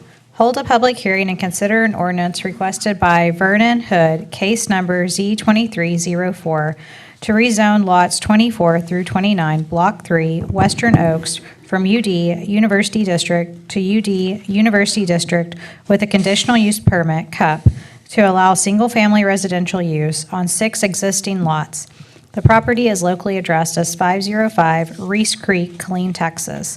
The caption of the ordinance reads, "An ordinance amending the City of Killeen zoning ordinance by changing the zoning of the property being lots 24 through 29, Block 3, Western Oaks, from UD University District to UD University District with a conditional use permit, CUP, to allow single-family residential use on 6 existing lots, providing a savings clause, providing for the repeal of conflicting provisions, providing for an effective date." Thank you, Madam Secretary. Council, Mr. Rebel spoke last Tuesday and showed us the presentations. If there are any questions of him, would you like to ask him now? All right. With that being said, thank you, Ms. Rebel. We'll hold a public hearing. Mr. Hood. Good evening, Mr. Hood. Sir, you have 4 minutes.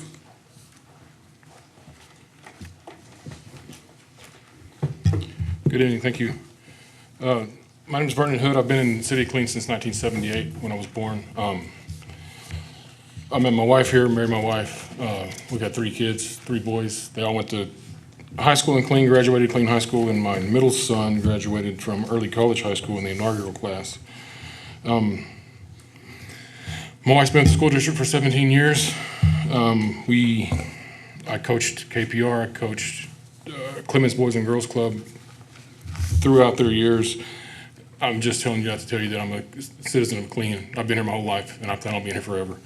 I'm not a developer. I'm not trying to develop this land for anything other than just my wife and I to build a house. The boys are out of the house. We're just trying to build a house on the land that we bought.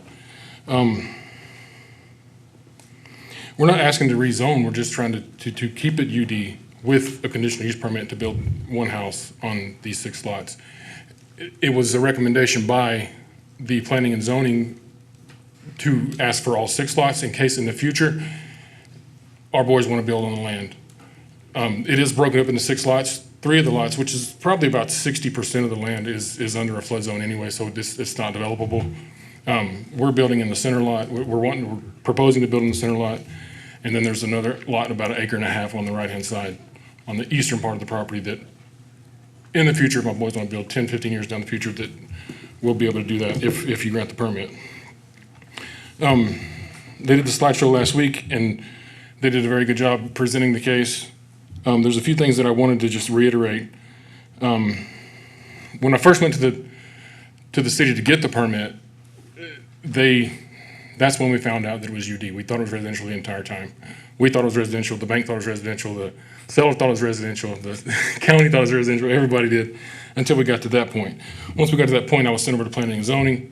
Planning and zoning told me that there was UD, that there was a caveat written when they did the university district to blanket that entire neighborhood, there was a caveat written for a conditional use permit. So when they did that, they knew that it would be an issue later on. And I'm just kind of following the steps of what we're supposed to be doing. And in the off the city's website, it says the purpose of the university district is to preserve and enhance surrounding property values, preventing overcrowding of land and undue concentration of population, and promote land use consistent with neighboring properties. We check every one of those boxes. That's exactly what we're doing. The permit department was super supportive. The planning and zoning was super supportive. They voted 7-0 in the last meeting for it to approve. We sent out 27 letters to neighbors. No one opposed it. No one spoke up and opposed it. No one wrote a letter. There hasn't been any opposition at all. I've walked the neighborhood. I've talked to people. They're very welcoming people. It seems like it's going to be a nice place for us to retire. And on the western side of the property, Reese Creek actually runs through it, and there's a pond there, and then the creek comes out. That's why it's such a possibility of the 100-year FEMA flood zone. So that side of the property is not going to be ever developed, regardless of who does it. I don't believe. Mr. Alvarez said last week that he drove out and looked at the property. Thank you for doing that, because as you drive by, you can see that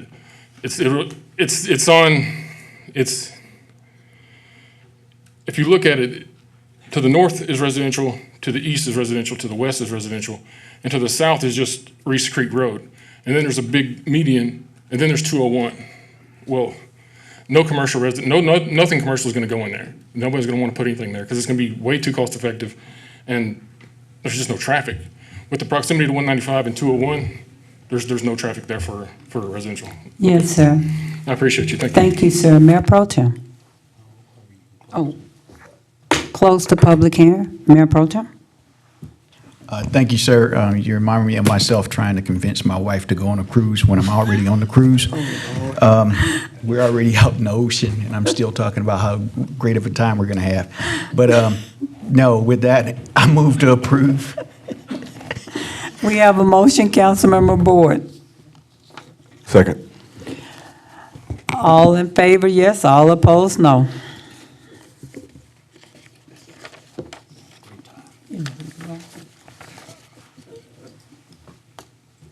Motion carries 7-0. Madam Secretary, whenever you're ready. PH 23019.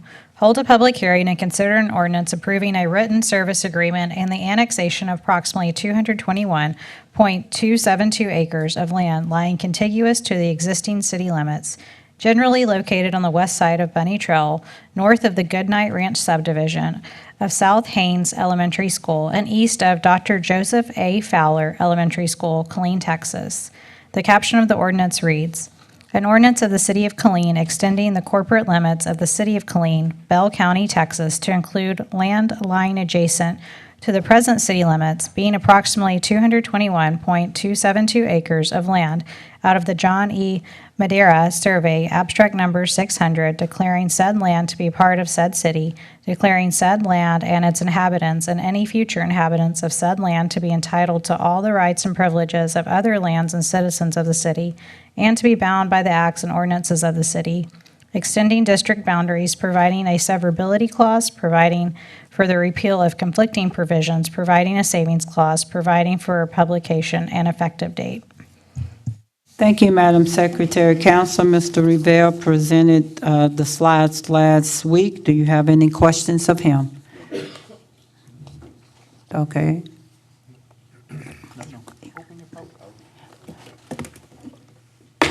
Public hearing is open. Melissa Brown.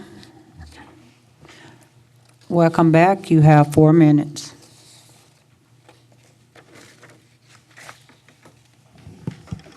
City of Killeen is currently having such a difficult time maintaining what we already have.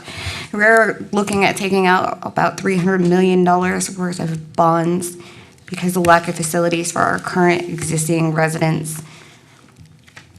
If we look through this municipal services agreement, you look at fire, 90% of the incidents can be reached within 4 to 8 minutes, which is the time length established in Chapter 4 of our Code of Ordinances for the maximum acceptable time, depending on whether it's a regular incident in-house, or whether it's a full alarm. That means under most situations, we're only risking that 10% of the incidents in this area will not be reached for up to 9 minutes, hopefully, as long as it is coming from the correct, as long as our backup station is available and the traffic is okay. 90% can be reached in time. So we're willing to risk that 10%, right? As far as police, they will provide service with the same level of service now being provided to comparable areas of the city. Could we please define what a comparable area would be? It will also require the addition of 3 new police officer positions just for this one PUD. Code enforcement, we'll be expecting additional work from them, more than likely another code enforcement officer. Parks are going to require more money for maintenance and staffing. Drainage, maintenance, and right-of-way maintenance, including street sweeping and mowing. Street maintenance, there is no list of which streets would be maintained by the city versus the HOA, but we will be maintaining streets within this annexed area. Water and wastewater, again, comparable to areas, this one more specific with 1,700 residential units plus commercial units within approximately 200 acres. This is an area that already has had issues with both water pressure and electricity. Not to mention the fact that our whole city has been under stage 1 water conservation since August of 2022. It has not been lifted yet. We are still under stage 1 water conservation. Solid waste, in case the council forgot, we had to put a temporary hold on bulk pickups because of staffing for solid waste. And those rates are already scheduled to increase before we have to buy more trucks or add additional routes because we're adding another 1,700 residential units. Library accreditation, increase in HR expenses and needs. The municipal court, since we want to talk about that, the municipal court is going to be under more strain when we add 1,700 additional residential units. Animal control, which is not listed within the service agreement. Whatever other mowing along the rest of the city's right-of-ways. And despite what was presented last week, there's nothing in writing saying the developer will pay for anything other than neighborhood streets, which means, according to the rules in the TIA ordinance, the city will pay the majority of the cost of the Mohawk extension, as well as the majority of the cost of any other arterial, major or minor that would be going through this annexed area, should we decide to take on this annexation at this point. We're not saving the citizens any money. We're not bringing in anything extra. There is no way that these 1,700 residents pay for all the services and all of the additional tax money that would be needed. If that was the case, we wouldn't be talking about taking out bonds because we'd be saying, oh no, we're growing so quickly, we don't need that extra money. This is irresponsible at best. Public hearing closed. Councilmember Boyd. Thank you, Madam Mayor.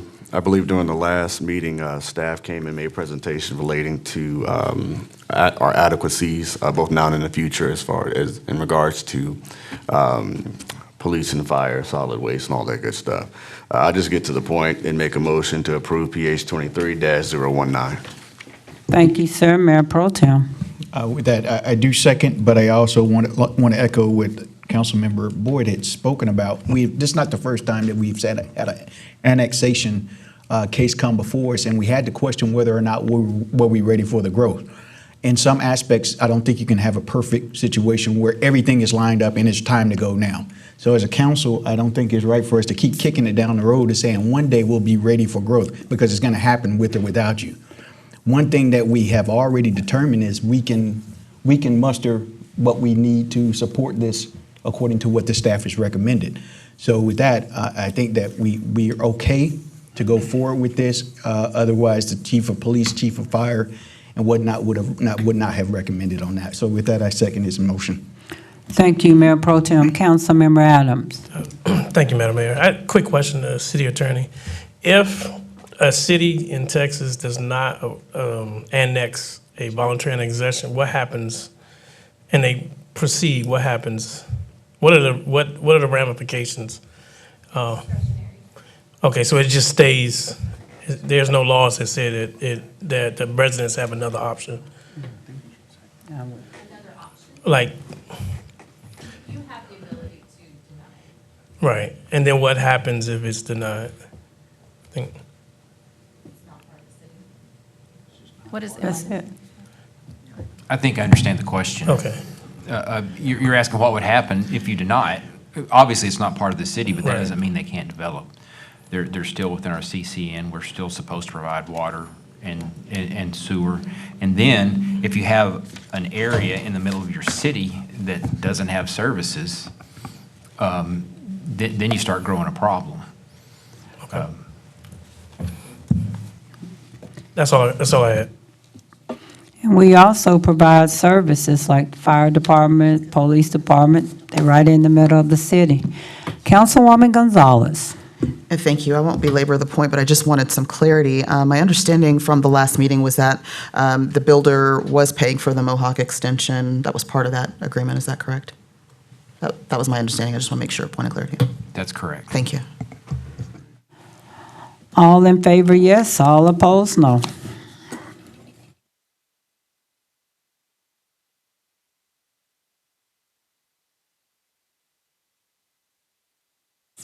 I apologize, it's Mike.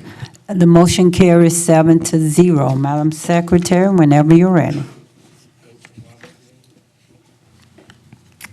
PH 23-020. Hold a public hearing and consider an ordinance requested by Belton Engineering Incorporated on behalf of Bunny Trail Real Estate LP, case number Z2259, for the initial rezoning and of approximately 221.272 acres of land out of the John E. Madera Survey, abstract number 600, from A, Agricultural District, to Planned Unit Development, PUD, with SF2, Single Family Residential District, R3A, Multifamily Residential District, RT1, Residential Townhouse Single Family District, and NBD, Neighborhood Business District uses.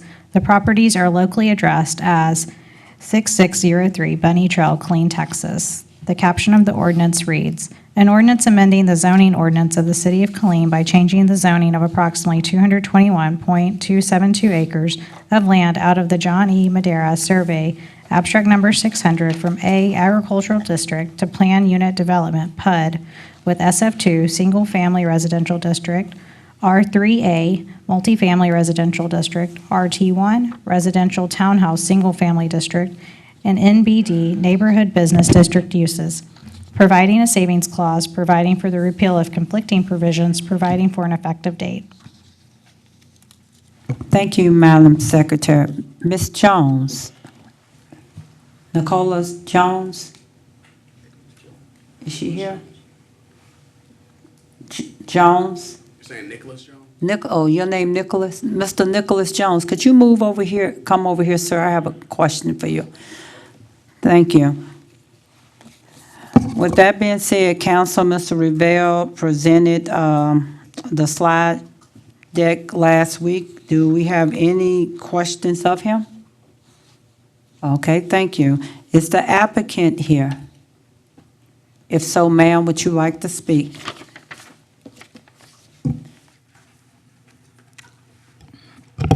My name is Lena Chete. I'm with Belton Engineering, and I'm the civil engineer on the project. I don't have anything to add to the presentation, but I'm happy to answer any questions if you have any. Thank you, ma'am. There's no questions, and thank you for being here tonight. Thank you. We'll open the public hearing. Melissa Brown. You have 4 minutes.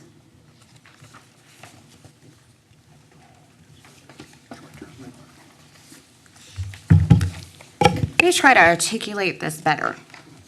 What the staff report said was that this is how long it would take us, and that in 90% of the instances, we can make it within the time limit established in Chapter 4. Staff actually never, ever gives a recommendation in a service agreement as to whether or not they recommend moving forward with it or not. Their sole purpose in that is to tell you what we're capable of. How does this tie into the zoning? Because annexing it is only part of it. The annexation was with regard to just bringing that 220 acres in. Now the council has to decide, are you going to approve the density that's been requested here? Are you going to approve 1,700 new residential units? I want to just read to you the response that was received, and so it can be on the record for everyone. New housing is good progress for Killeen in our area. Attention must be directed to vehicle traffic at intersection of 195 West Dan Schluter Loop, the intersection of West Dan Schluter Loop and Clear Creek, and entry and exit traffic on Bunny Trail. These roads will be a major traffic congestion point unless improved prior to new housing construction. So despite what has been said before, since it's already going to be within the city limits, I will support it under my recommendation of 2 things. 1, that it be included in writing that the developer will pay for the full cost of constructing the Mohawk extension and any other thoroughfares that are going to be included, that the city will not have to pay for that. Therefore, we can take it off our bond request list.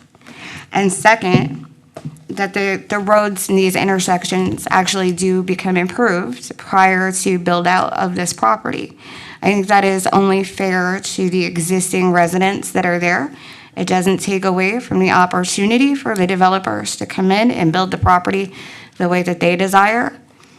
But I think it also makes sure that that growth is fair, equitable, and manageable for the city and for the taxpayers who are already here that have to pick up the slack for anything else. Thank you. Public hearing closed. Council, Mayor Pro Tem. Thank you, Madam Mayor. Ms. Brown's point is not lost on me. I do see what she's saying about having assurance that we're going to get what we are being proposed here in this item. I don't know that that's not already the case. From what I understand, that they're already on the hook for the Mohawk extension. Is that correct? Yes, within their property. I think now what Ms. Brown's saying is to the east of Bunny Trail. We can't. No. We haven't even begun. Yeah, Exactly. we wouldn't even know what that would look like. So no, I wouldn't be in favor of that. But I do understand what she's saying as far as any development that takes place on the west side of that of Bunny Trail. But from my understanding, that's already taken care of. With that, I have to make the motion to approve at this time. Thank you, Mayor Pro Tem. Councilmember Boyd. I second. I also have a comment, Madam Mayor. Thank you, Councilmember Boyd. The floor is yours, sir. Thank you, Madam Mayor. As a representative for West Killeen, this area in particular, folks are concerned about Bunny Trail. It's bumpy. It has not been addressed. Just a reminder, the city prioritized and funded Bunny Trail for reconstruction last year. This year, reconstruction will start. So Bunny Trail has been resolved. We even had another meeting discussing whether it would be 3 lanes to 5 lanes. It will remain, for the most part, in the same composition that it exists now. So Bunny Trail has been addressed by the City Council just about over a year ago. It's a matter of getting to the point where we can start the reconstruction process. This particular PUD does a lot for the city of Killeen. In this area in particular, it includes commercial midpoint on Bunny Trail, which does not exist. It provides diversity of housing from townhomes to apartments to city single family, as well as duplexes. It also establishes connectivity. We're actually going to have more access in and out of our neighborhoods, Goodnight Ranch, Bridgewood, the Landing, et cetera, as a result of this PUD, and also ensures parkland and green space, which is much needed, as we all know, in that area. So this has my 100% support, and I do believe will be great and appropriate for West Killeen. Thank you. Thank you, sir. Councilmember Alvarez.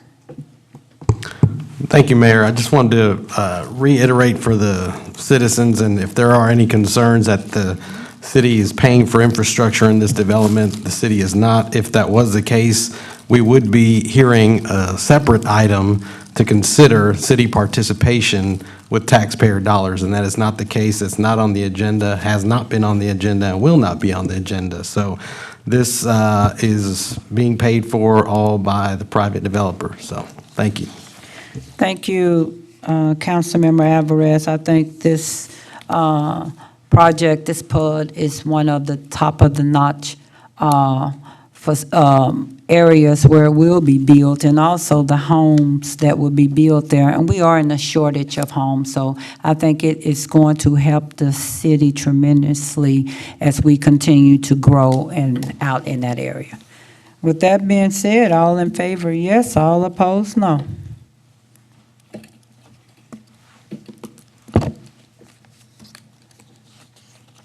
Motion carries 7-0. Madam Secretary, whenever you're ready. PH 23021, hold a public hearing and consider an ordinance amending Chapter 31 of the Killeen Code of Ordinances, providing for amendments to the city's land use regulations regarding residential structures on a single lot and permitted uses in R3F multifamily residential district. The caption of the ordinance reads, an ordinance amending Chapter 31 of the Code of Ordinances of the City of Killeen, providing for amendments to the city's land use regulations, providing for the repeal of conflicting provisions, providing for a severability clause, providing for a savings clause, providing for publication and an effective date. Thank you, Madam Secretary. Council, Mr. Revelle presented the slides last Tuesday. Do you have any questions of him? Okay, if not, oh, no, sir, please. I did have a question. Items were brought up dealing with, I don't know if it's Ms. Revelle or the city attorney, but in the case of sex offenders, I know there's already a law that limits where they can stay, but it's not Wrong item. Next It's the item. wrong item. I apologize, wrong one. I don't have any questions right now.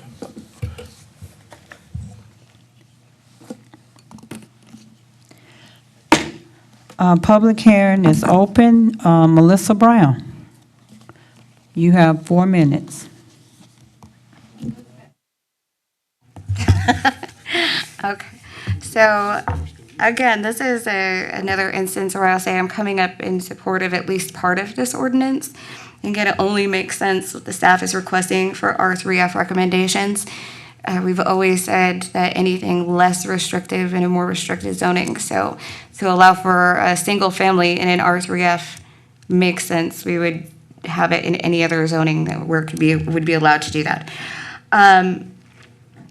My question, my point of clarification would be under section 31-6, and the second recommendation that's coming up, where it talks about under number 8, not more than one single family or two family residential structure shall be located on a single lot. So is that meaning that in an R1, based on the way that it's written, it sounds like within an R1, it would allow for two duplexes to be put on that lot. I think the language should be cleaned up just a little bit, because reading this would come back and argue it says that I can put up to 2 duplexes on an R1. I can put up to 2 two-family structures there. So that would be my only real recommendation. I don't see why, if it's zoned R2, I'm sorry. So if you look at page 2 of the ordinance and the suggested changes, it's under number 8. And it says within the R1 and R2 zoning districts, not more than one single family or two-family residential structures shall be located on a single lot. I think combining that into the same clause there opens it up for interpretation that I could put an R2 in an R1. I could put a two-family property in an R1 with the way that it's written. So I just think maybe tidying that up a little bit. Otherwise, I think this all makes perfect sense. Public hearing closed. Mayor Pro Tem. Can we get some feedback from staff if there's some wording that we can go ahead and propose that would do that, or is Well, that to me, already- not more than one means not more than one. It Yeah. doesn't mean 2 or. I'm just saying, I don't know how to get clear. I don't know, clearer than Okay, all right, so, yeah, I could take that. Motion to approve. Mayor, Councilmember Alvarez. Second that. All in favor, yes. All opposed, no.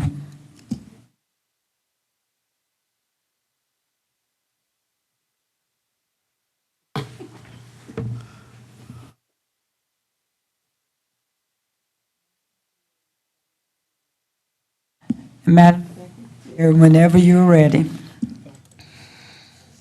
PH 23022, hold a public hearing and consider an ordinance amending Chapter 31 of the Code of Ordinances of the City of Killeen, providing for amendments to the city's zoning regulations, allowing for short-term rentals. The caption of the ordinance reads, an ordinance amending Chapter 31 of the Code of Ordinances of the City of Killeen, providing for amendments to the city's zoning regulations, allowing for short-term rentals, providing for the repeal of conflicting provisions, providing for a severability clause, providing for a savings clause, providing for publication and an effective date. Thank you, Madam Secretary. Council, Mr. Revelle presented this to us last week. Are there any questions of him? All right, thank you. Public hearing is open. Alyssa Brown.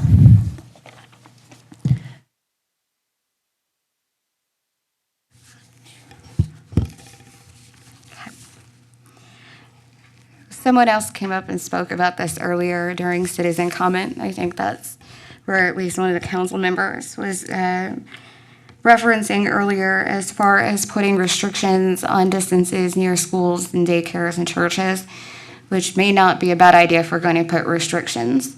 But to restrict this to 200 feet between short-term rentals and no more than 2 per two-family or multifamily building, to quote Councilwoman Cobb, I agree that this is one of those times where it's my money, my property, my choice.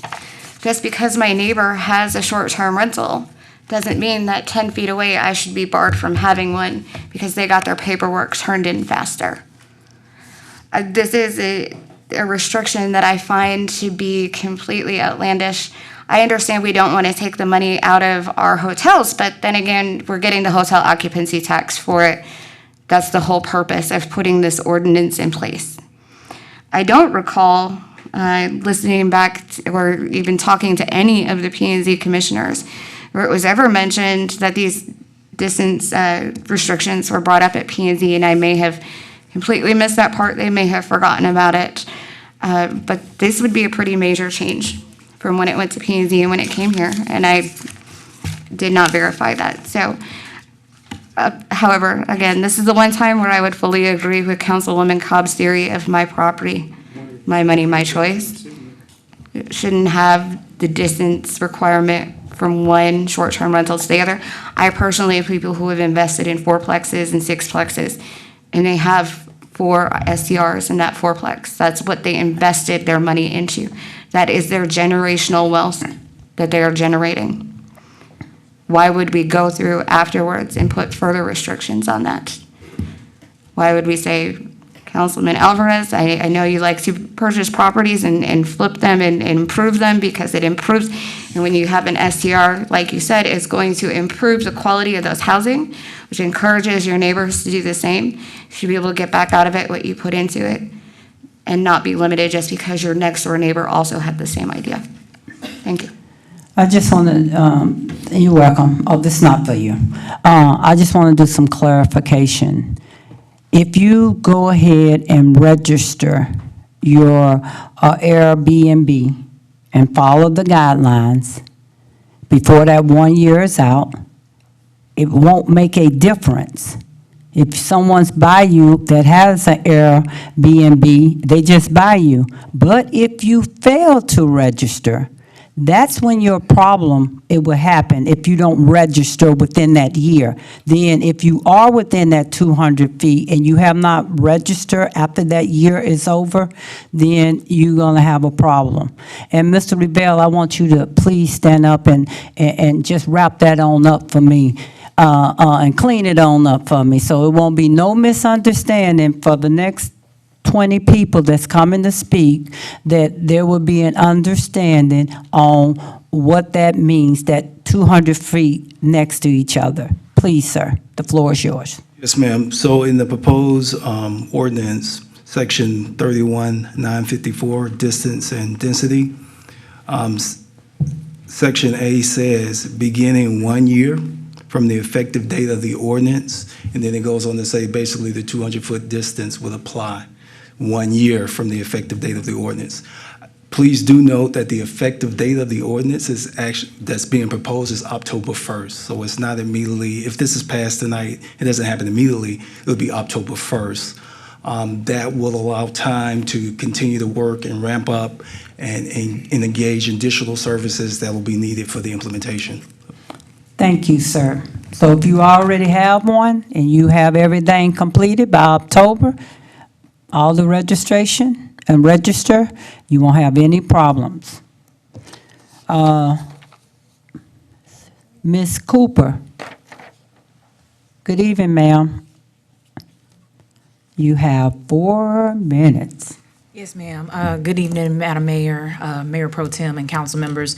I just wanted to speak in, I'm for the ordinance for short-term rentals, just because as a small business owner, like you said, if you're investing your funds into that particular space, it will encourage, my sister owns an Airbnb in Dallas, and so I know they were going back and forth with those ordinances up there. And so it encourages property owners to maintain their property because they will, you get higher rankings, you get more bookings, you get consistency. And so as a business owner, I'm for that. Also, if the whole point is to get those HOT tax taxes. That also goes back into the city, which helps as far as tourism, which invests when we're launching the TERS funds and we're launching different grants and access to opportunities for all of the other businesses in the area. Again, as you continue to build more programs, and I think all the council members, y'all are doing an amazing job implementing new programs for small business owners to invest into the area. And so this, to me, encourages that idea. And so I'm excited for it. I look forward to seeing how the increased revenue can benefit, because we go back and forth with Facebook. Somebody tried to make me go back and forth in a Facebook war earlier today in reference to, just small government trying to manage what business owners are doing. But if you start to see the loss in revenue from the HOT taxes, that has a chain reaction or a trickle-down effect for other small businesses, other programs. It takes money to manage a city. And if you see that there is a loss somewhere else, it's going to come from your property taxes being increased.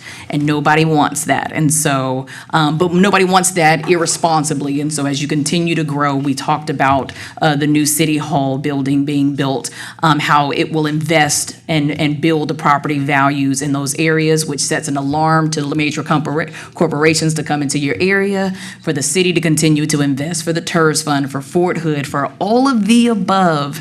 I think this has a positive reaction. So again, thank you, Councilwoman Gonzalez, for your endless effort and pushing downtown, for all the council members pushing downtown, because it does help.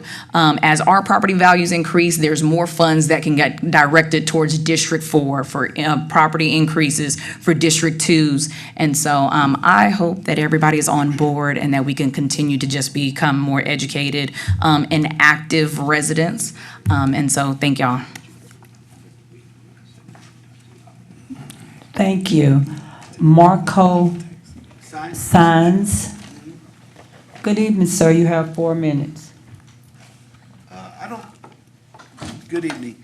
I don't think I need 4 minutes. There's already been a lot of points that promote what the obvious when you drive down a neighborhood, and you can certainly go rental, own, rental. The objective of the Airbnb certainly promotes all positive things. And you just do the right things, and right things happen. Pretty simple. Thank you, sir. Thank you. Mr. Gukaisen, good evening, sir. You have 4 minutes.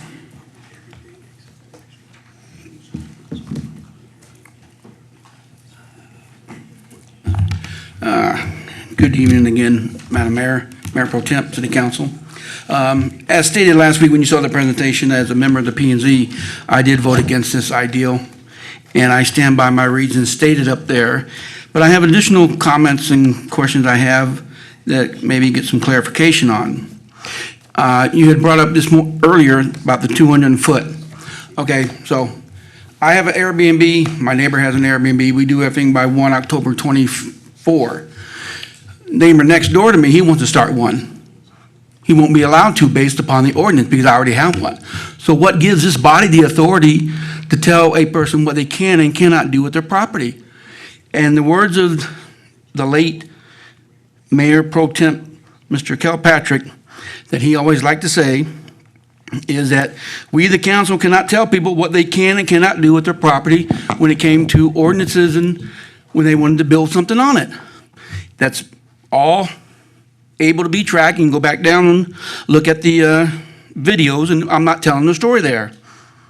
The other question I have is, what is the procedure if someone doesn't want this Airbnb next door to them?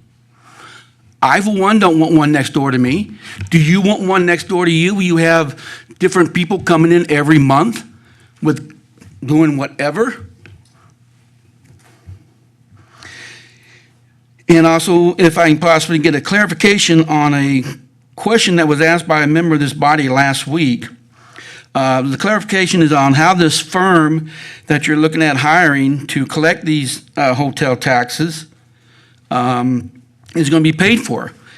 Now, I reviewed the video, and it still sounds like to me that the answer that was given was that the funds for that are going to come out of this so-called $700,000 that's supposed to be brought in. Now, is that correct or incorrect? Because my understanding of the hotel occupancy tax is that cannot be used for it. And if I am incorrect, please let me know. I'll be more than happy to re-educate myself. But that money is supposed to be used for tourist activities at the Civic Center and things like that, not to pay the bill of the cities.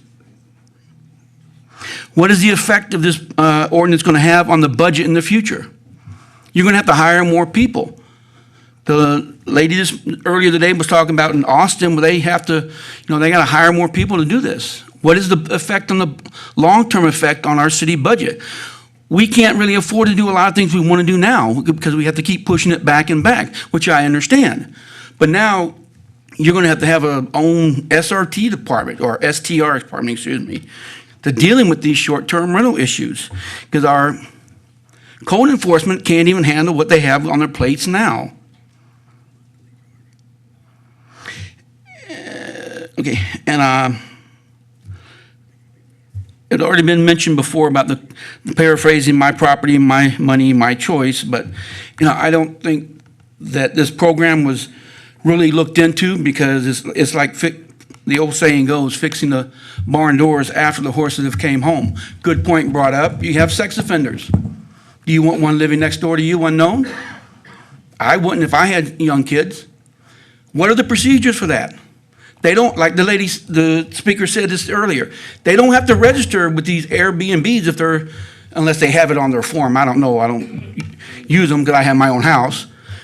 Is there a question that says, are you a sex offender? Yes or no?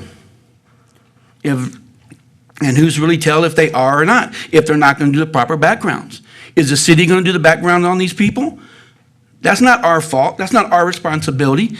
And according to what was brought up earlier today, it's not in our charter. Sir, your time is up. Thank you very much. Thank you, sir. Mr. Carlos Panda. Good evening, sir. You can pronounce your name correctly. It's Carlos Pineda. Pineda. It's okay. You have 4 minutes. Yes, ma'am. Good evening, mayors, Good city evening, council, sir. and staff. Thank you all very much for having me up here. I, at one point, had 3 short-term rentals here in the city of Killeen. So I'll just touch on my personal experience with it. My first one, and it was my pride and joy, it was on the north side on Cimarron Drive. And I don't know who said it a second ago, but you could tell, rental, and then mine at the end of the street. It was the shiniest, prettiest, most illuminated house on the block. We since put it up for sale, and because we bought a building downtown Killeen, and we're putting a medical spa in, so into the historic district. So that's exciting for us. But what I'll say is what it did for the neighborhood. Once this house closed, my wife was the listing agent on it. She got a bunch of phone calls from other realtors, and it was along the lines of, how did you get that price for that house in that neighborhood? We got the highest square footage ever in that area. We did a lot of work to it. We took an old beat up house and we did everything to it. New floors, new paint, new light fixtures, new furniture, everything in this house was pristine, down to the mattresses. It was, people would leave rave reviews, we loved this little house. And you would say the street could use some work. The visibility of the street could use some work, and if it were up to me, I'd buy them all and make them beautiful and offer them back out for people. The people that we had staying on them was family members to visit their soldiers that were PCSing in or out, folks coming to work on Fort Hood, a lot of contractors. So it's a lot of industry, a lot of folks that are here for a purpose. We're not just, it's not a house to party in. This is, these are folks that are coming for a reason. We have, certain amount of tourism, whether we want to believe it or not. People come here to visit all the time. They have to have a place to stay other than the very expensive hotel where you all cram into one room. We're able to offer a 3-bedroom, 2-bath with the comfort of a garage to offer you some privacy and security for your vehicles. So it's a little better in my opinion. I'm fine with paying hotel taxes, just don't take away our source of income. Thank you, that's all I have. Thank you, sir. Mr. Jones? Good evening, sir. You have 4 minutes. Hey, everybody. My name is Nicholas Jones. I'm a certified public accountant and a realtor in the area. I work with a lot of people who want to buy Airbnbs or invest in the area. Some of these properties that they're investing in for an Airbnb, it just doesn't make sense as a regular long-term rental. A lot of these homes are dilapidated, they have a lot of issues, and for it to make sense, maybe a $40,000 or $50,000 renovation, it would have to be an Airbnb. But we'll talk about a couple different things about Airbnb. So who are the people who are using these? These are people who are coming to see their children graduating on the military. I'm at E7, I'm a platoon sergeant in Laredo. I used to drill right here on Fort Hood. We used to have soldiers come here and their family members would be here and have a party. You want to have a party with 3 or 4 people, it doesn't really make sense in a hotel. You have a house, you have a backyard, you could barbecue. People like to come down and visit. Short-term military training. I actually stayed in an Airbnb in 2020 when I came here to do advanced leadership course training. The course was 17 days on Fort Hood. The hotels here just was not up to par. With all of my military gear, me having a place to park and stuff, it made more sense to have an actual residence. The BAH covered that. That was a great thing for me. Military contractors, a lot of people who are not here on a long-term basis, contractors that work. There's actually some contractors that came to work for HEB. They were also here in an Airbnb for about 20 days. It also is a place, an intermediary place for people who are waiting for on-base housing. Sometimes when people PCS here, there is nowhere for them to go. Getting into a long-term rental does not make sense if you're waiting on housing that could take 20, 30, or 40 days. So that's really important that we keep that opportunity open. If you guys did not know, when veterans deploy, military guys deploy, usually it's about 9 months. You cannot put your home as a long-term rental for 9 months. It just does not make sense. You may want to be able to, have someone take care of your property or manage it in the meantime. If you're able to do that in a 9-month period, that may be money in these soldiers' pockets where they're going. Just think about all of the single soldiers here, and you're telling them that they can't monetize their property. The density rules, honestly, it doesn't really make a lot of sense. The people who are buying Airbnbs here are spending a lot of extra money to upgrade these properties, much more than what some of these other regular rentals are looking like. You can see the Airbnb on the street versus all the other properties. They're much better quality, they're much better upkeep because there is a self-governance mechanism in Airbnb and VRBO. What happens is if you have a crappy Airbnb, everyone will know. They will write bad reviews immediately. Airbnb responds to guests who have a dirty stay within 4 hours or sometimes sooner. So if you think about that, if you stay at an Airbnb, they charge you $95 to $100 to clean it. If you show a picture to Airbnb that is dirty, they will refund you your money immediately. If for whatever reason you have another issue, they'll refund your entire stay. That's punishment enough for the host. In addition to that, ever since 2017, it looks like you guys have been getting, there is a state hotel occupancy tax that is being collected by the Texas comptroller. They essentially, all properties that go through Airbnb and VRBO, they already take the 6% hotel occupancy tax. It looks like you guys are proposing an additional tax.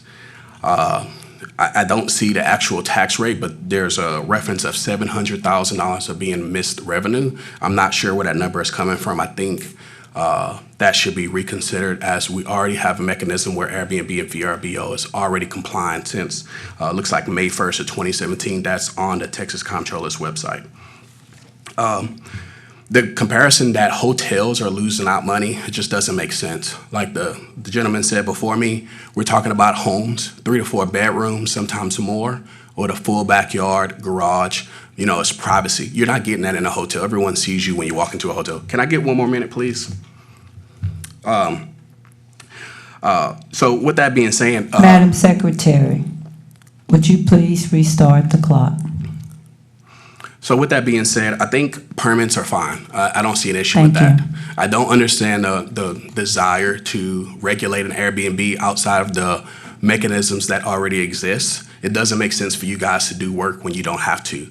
The guests will already complain. You guys can create a secondary mechanism where people can complain to the city about it, and then you guys can lay down some type of strike system. But as of right now, Airbnb already does a good job. They will ban hosts who have issues.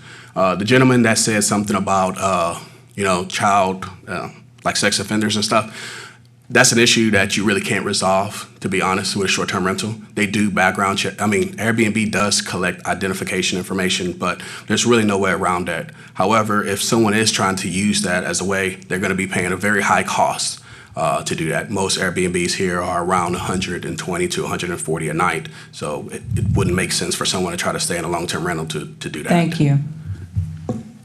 And sir, Sergeant First Class Jones, from a veteran to, first of all, thank you for your service. And we also have other veterans that have served this great country. So thank you, sir. Public hearing is closed. Mr. Revelle. I'm sorry. That's okay. I know it's been a long night for all of us. Some of the things I wanted to say to you that we heard, and we have council members that will go in more in detail. As everyone knows, this is a military. Majority of our residents here are either veterans that have purchased our home, and we made a decision that we do want to stay here. And then we also have active duty members that invest into homes, and they do rent them out. So it's not a secret that you may see rental, and a person that's a veteran or just a resident that's here, because this is a very transit city. And you made the statement last week on, we have over 400 Airbnbs that's already in operation. So if there is a sex offender, they've been doing it anyway. I'm not for that. I'm 100% against it. Is there anything we can put in place that we don't, that you could recommend, you or the city attorney, or is what it is? I'm not sure. I hope it's not is what it is. I hope there's some kind of solution.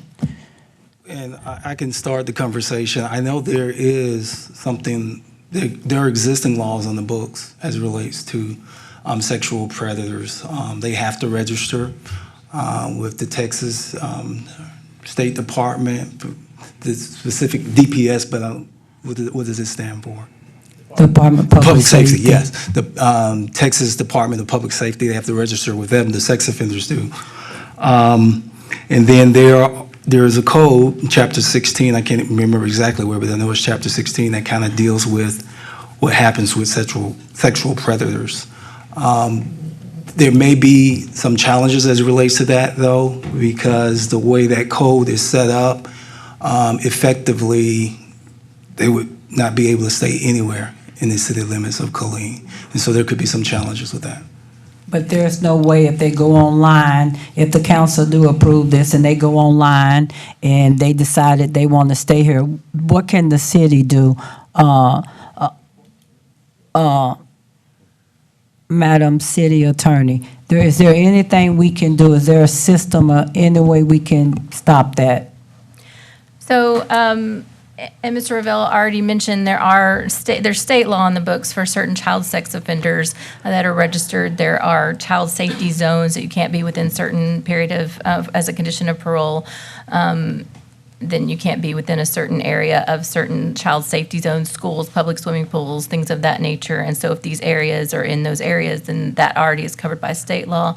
The ordinance on the books that Mr. Revelle also referenced, it disallows temporary or permanent residence, and temporary is defined as 14 days, more than 14 or more days, or 4 more consecutive days in a month on a regular basis. So that could potentially be used. The ordinance, Mr. Revelle mentioned, the distance is something where the maps make it difficult, but it is in there that you can't have permanent or temporary residence. But that would be triggered by 14 days or 4 more days on a regular basis. So if you just have someone coming in and staying for the weekend or something like that, that wouldn't be what we're talking about. But there is Right. something on the books right now. Yes, ma'am. Thank you, Mr. Revelle. Thank you. You may have some more questions. Councilmember Adams. Thanks, Madam Mayor. And I hated it, but I used to investigate these cases. Sex offenders have to also register wherever they go, and very seldomly can they, you gotta close the public hearing.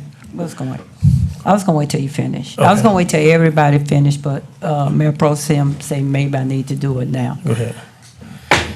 Close public hearing. Thanks. they have to register anyway. In most cases, they can't even leave their county, state, to go to stay at another place. So that may not be an issue, but it sounds like we already got that covered. There was a point made that maybe we don't need to do this. Right now, Airbnb, short-term rentals are illegal in the city of Killeen, correct? Correct. And Airbnb is not the only organization, because I used to have a couple with partners, and we manage them ourselves, or, which some of these I think are, you also have other companies that manage them as well, and everybody's not the same. And then I think it was brought up about the HOT tax. We don't do a tax on top of HOT. Whatever the HOT tax is, we set what it is locally, and that determines whatever we get back, correct? That's correct. The state tax is 6%. That may have been what the gentleman was referring Right. to. I was trying to pull up the webpage, but I can't get it to pull up right now. Okay, but it's not nothing on top of what Ours we- is 7%. Okay. I do, and I had to stay in one before. I agree that the density, the 2 rental limit, even after the year, is still going to penalize some of those that are going temporary duty somewhere or temporary deployments anywhere, and they can't sell their house. I can see how that will restrict them. And then I think it was already answered. So we collect our 7%, and the state collects it separately on the taxes, or do we? Right now, for the HOT tax in the city of Killeen, who collects them? I'll get our finance director to come up.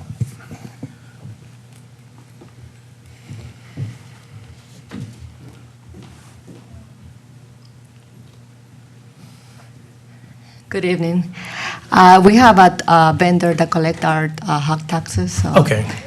And so and not pushing anything further or any agreement of giving them a further contract, but would this be above and beyond if they still do it, or we have to do another vendor? No, they actually offer those services, and they did the analysis where we come up with the estimated revenue loss. Okay. So they do those services too. Got it. All right, thanks. Well, Mr. Mayor Pro Tem, then I would move to approve the ordinance minus the density restrictions. Is there a second? You need a second on that? Yes. I second that. You're, just to clarify, you're eliminating the density, right? Yes, the 200 and the 2. The 200 meters and the 2 rental limit. Okay. Is that it, Mr. Adams? Yes, sir. Okay, Ms. Gonzalez. Sir, I'm not going to belabor the point. They've covered my questions. Thank you, ma'am. Mr. Alvarez. Thank you, Mayor Pro Tem. So just for clarification's sake, your motion is to support the approval of the ordinance as presented, striking section 31-954A and B. Yes. Okay, thank you.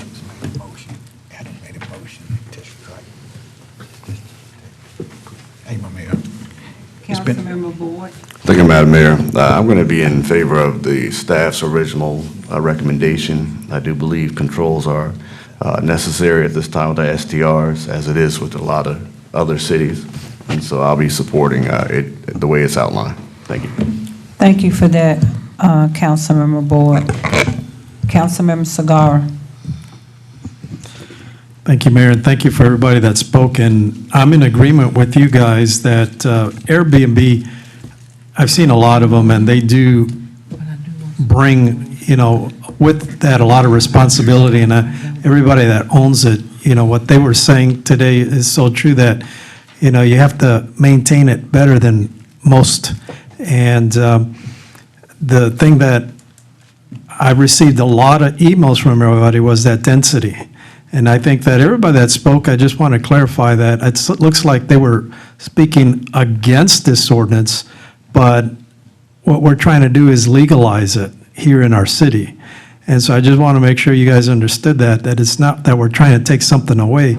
we're trying to add it, and again, clarification, it's not going to add anything to your taxes, because that's already being charged by those companies.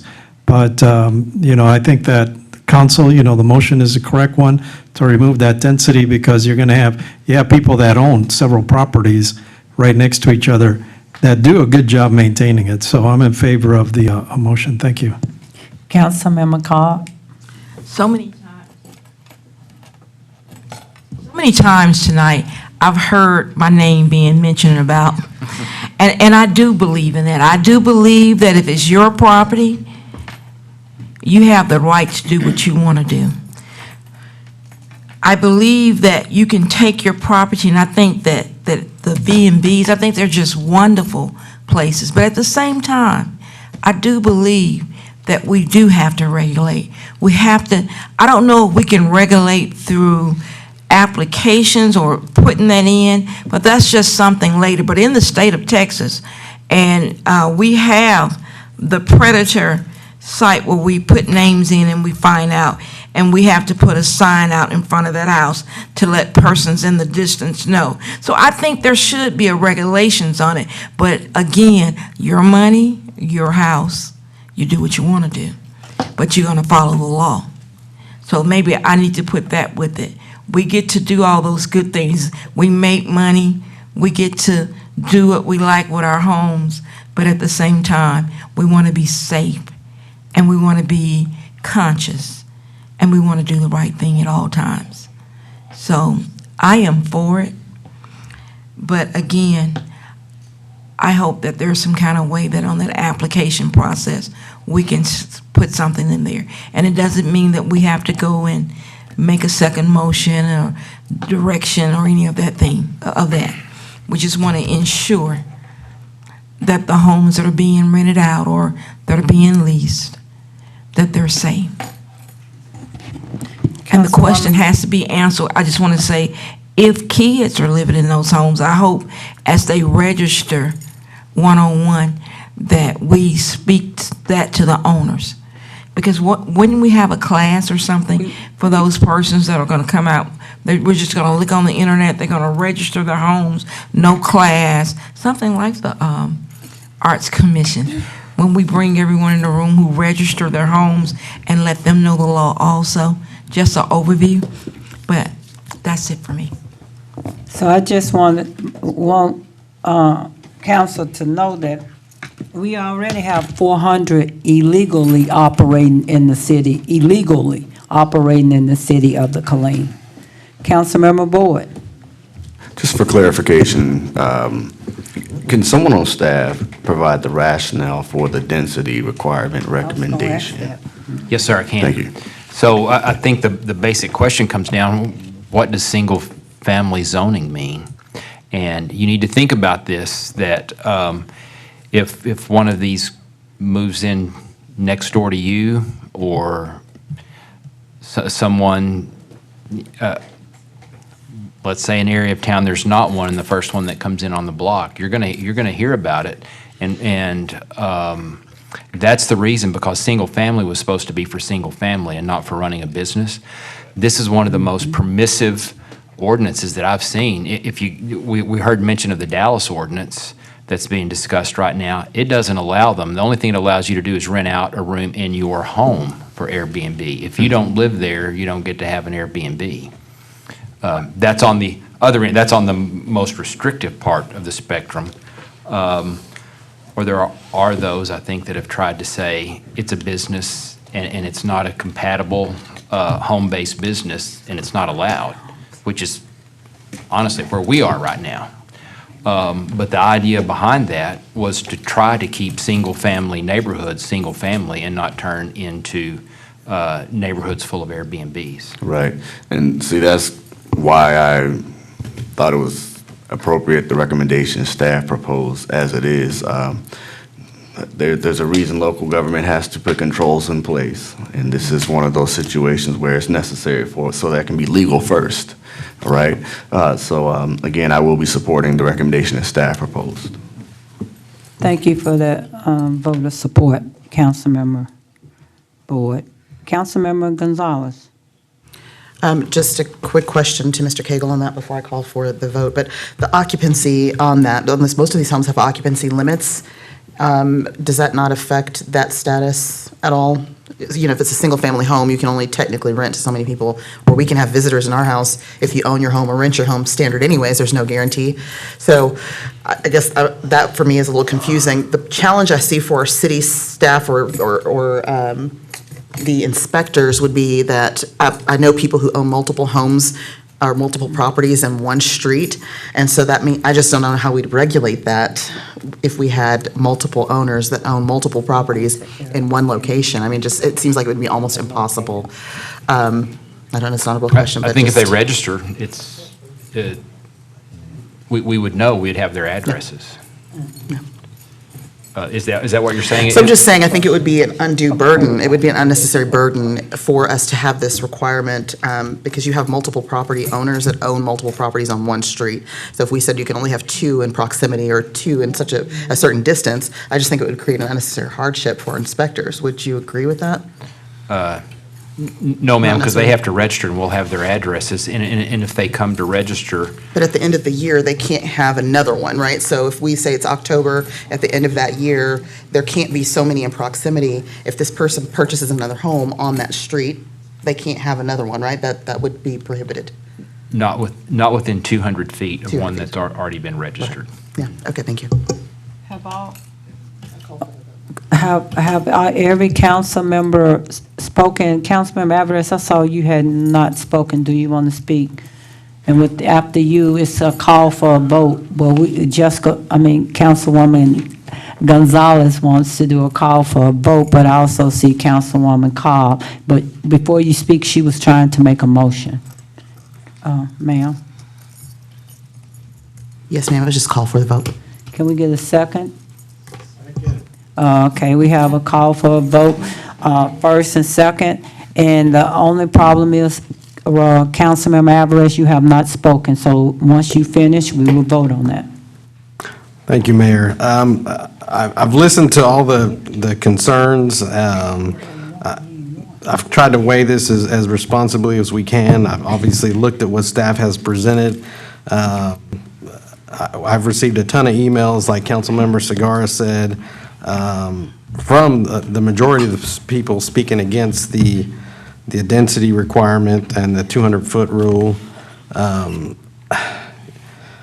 You know, I see the concerns on both sides, but I think in this case, what makes the most sense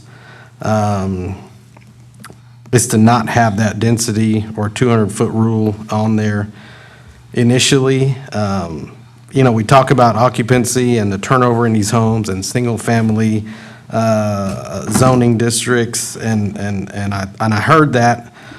But, you know, the same thing is when a landlord or a homeowner or a property owner decides to rent their home, not as short-term rental, just rent it regularly. You have some cases where you may evict that person the next month, and that house is turned over again with a new family and new renters in it. And we don't regulate that. We don't regulate, we're not going in people's homes now that are renting or owning and saying, well, how many people do you have in here? Let me see, let me in. I think that's a little too far, and maybe I'm thinking too much into that, but I agree with the motion that was made to remove those two sections, so, thank you, Mayor. Thank you, Councilmember Alvarez. All in favor for call for the vote? Yes. All opposed? No.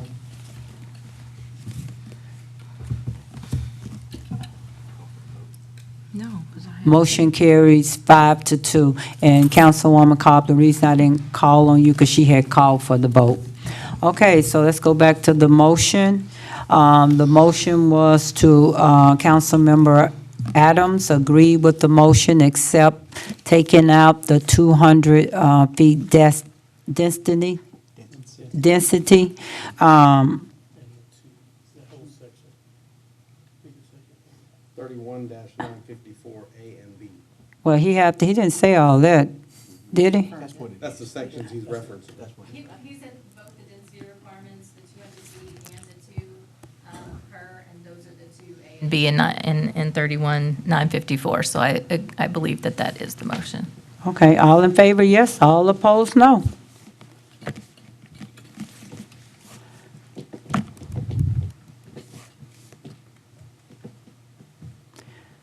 Motion carries 5-2 with Councilmember Boyd and Mayor Pro Tem Wilkerson in opposition. A motion to adjourn Second. by Councilmember Sagara and the second by Mayor Pro Tem. Do you have that, Madam Secretary? Yes, ma'am. Okay, all in favor? Meeting adjourned.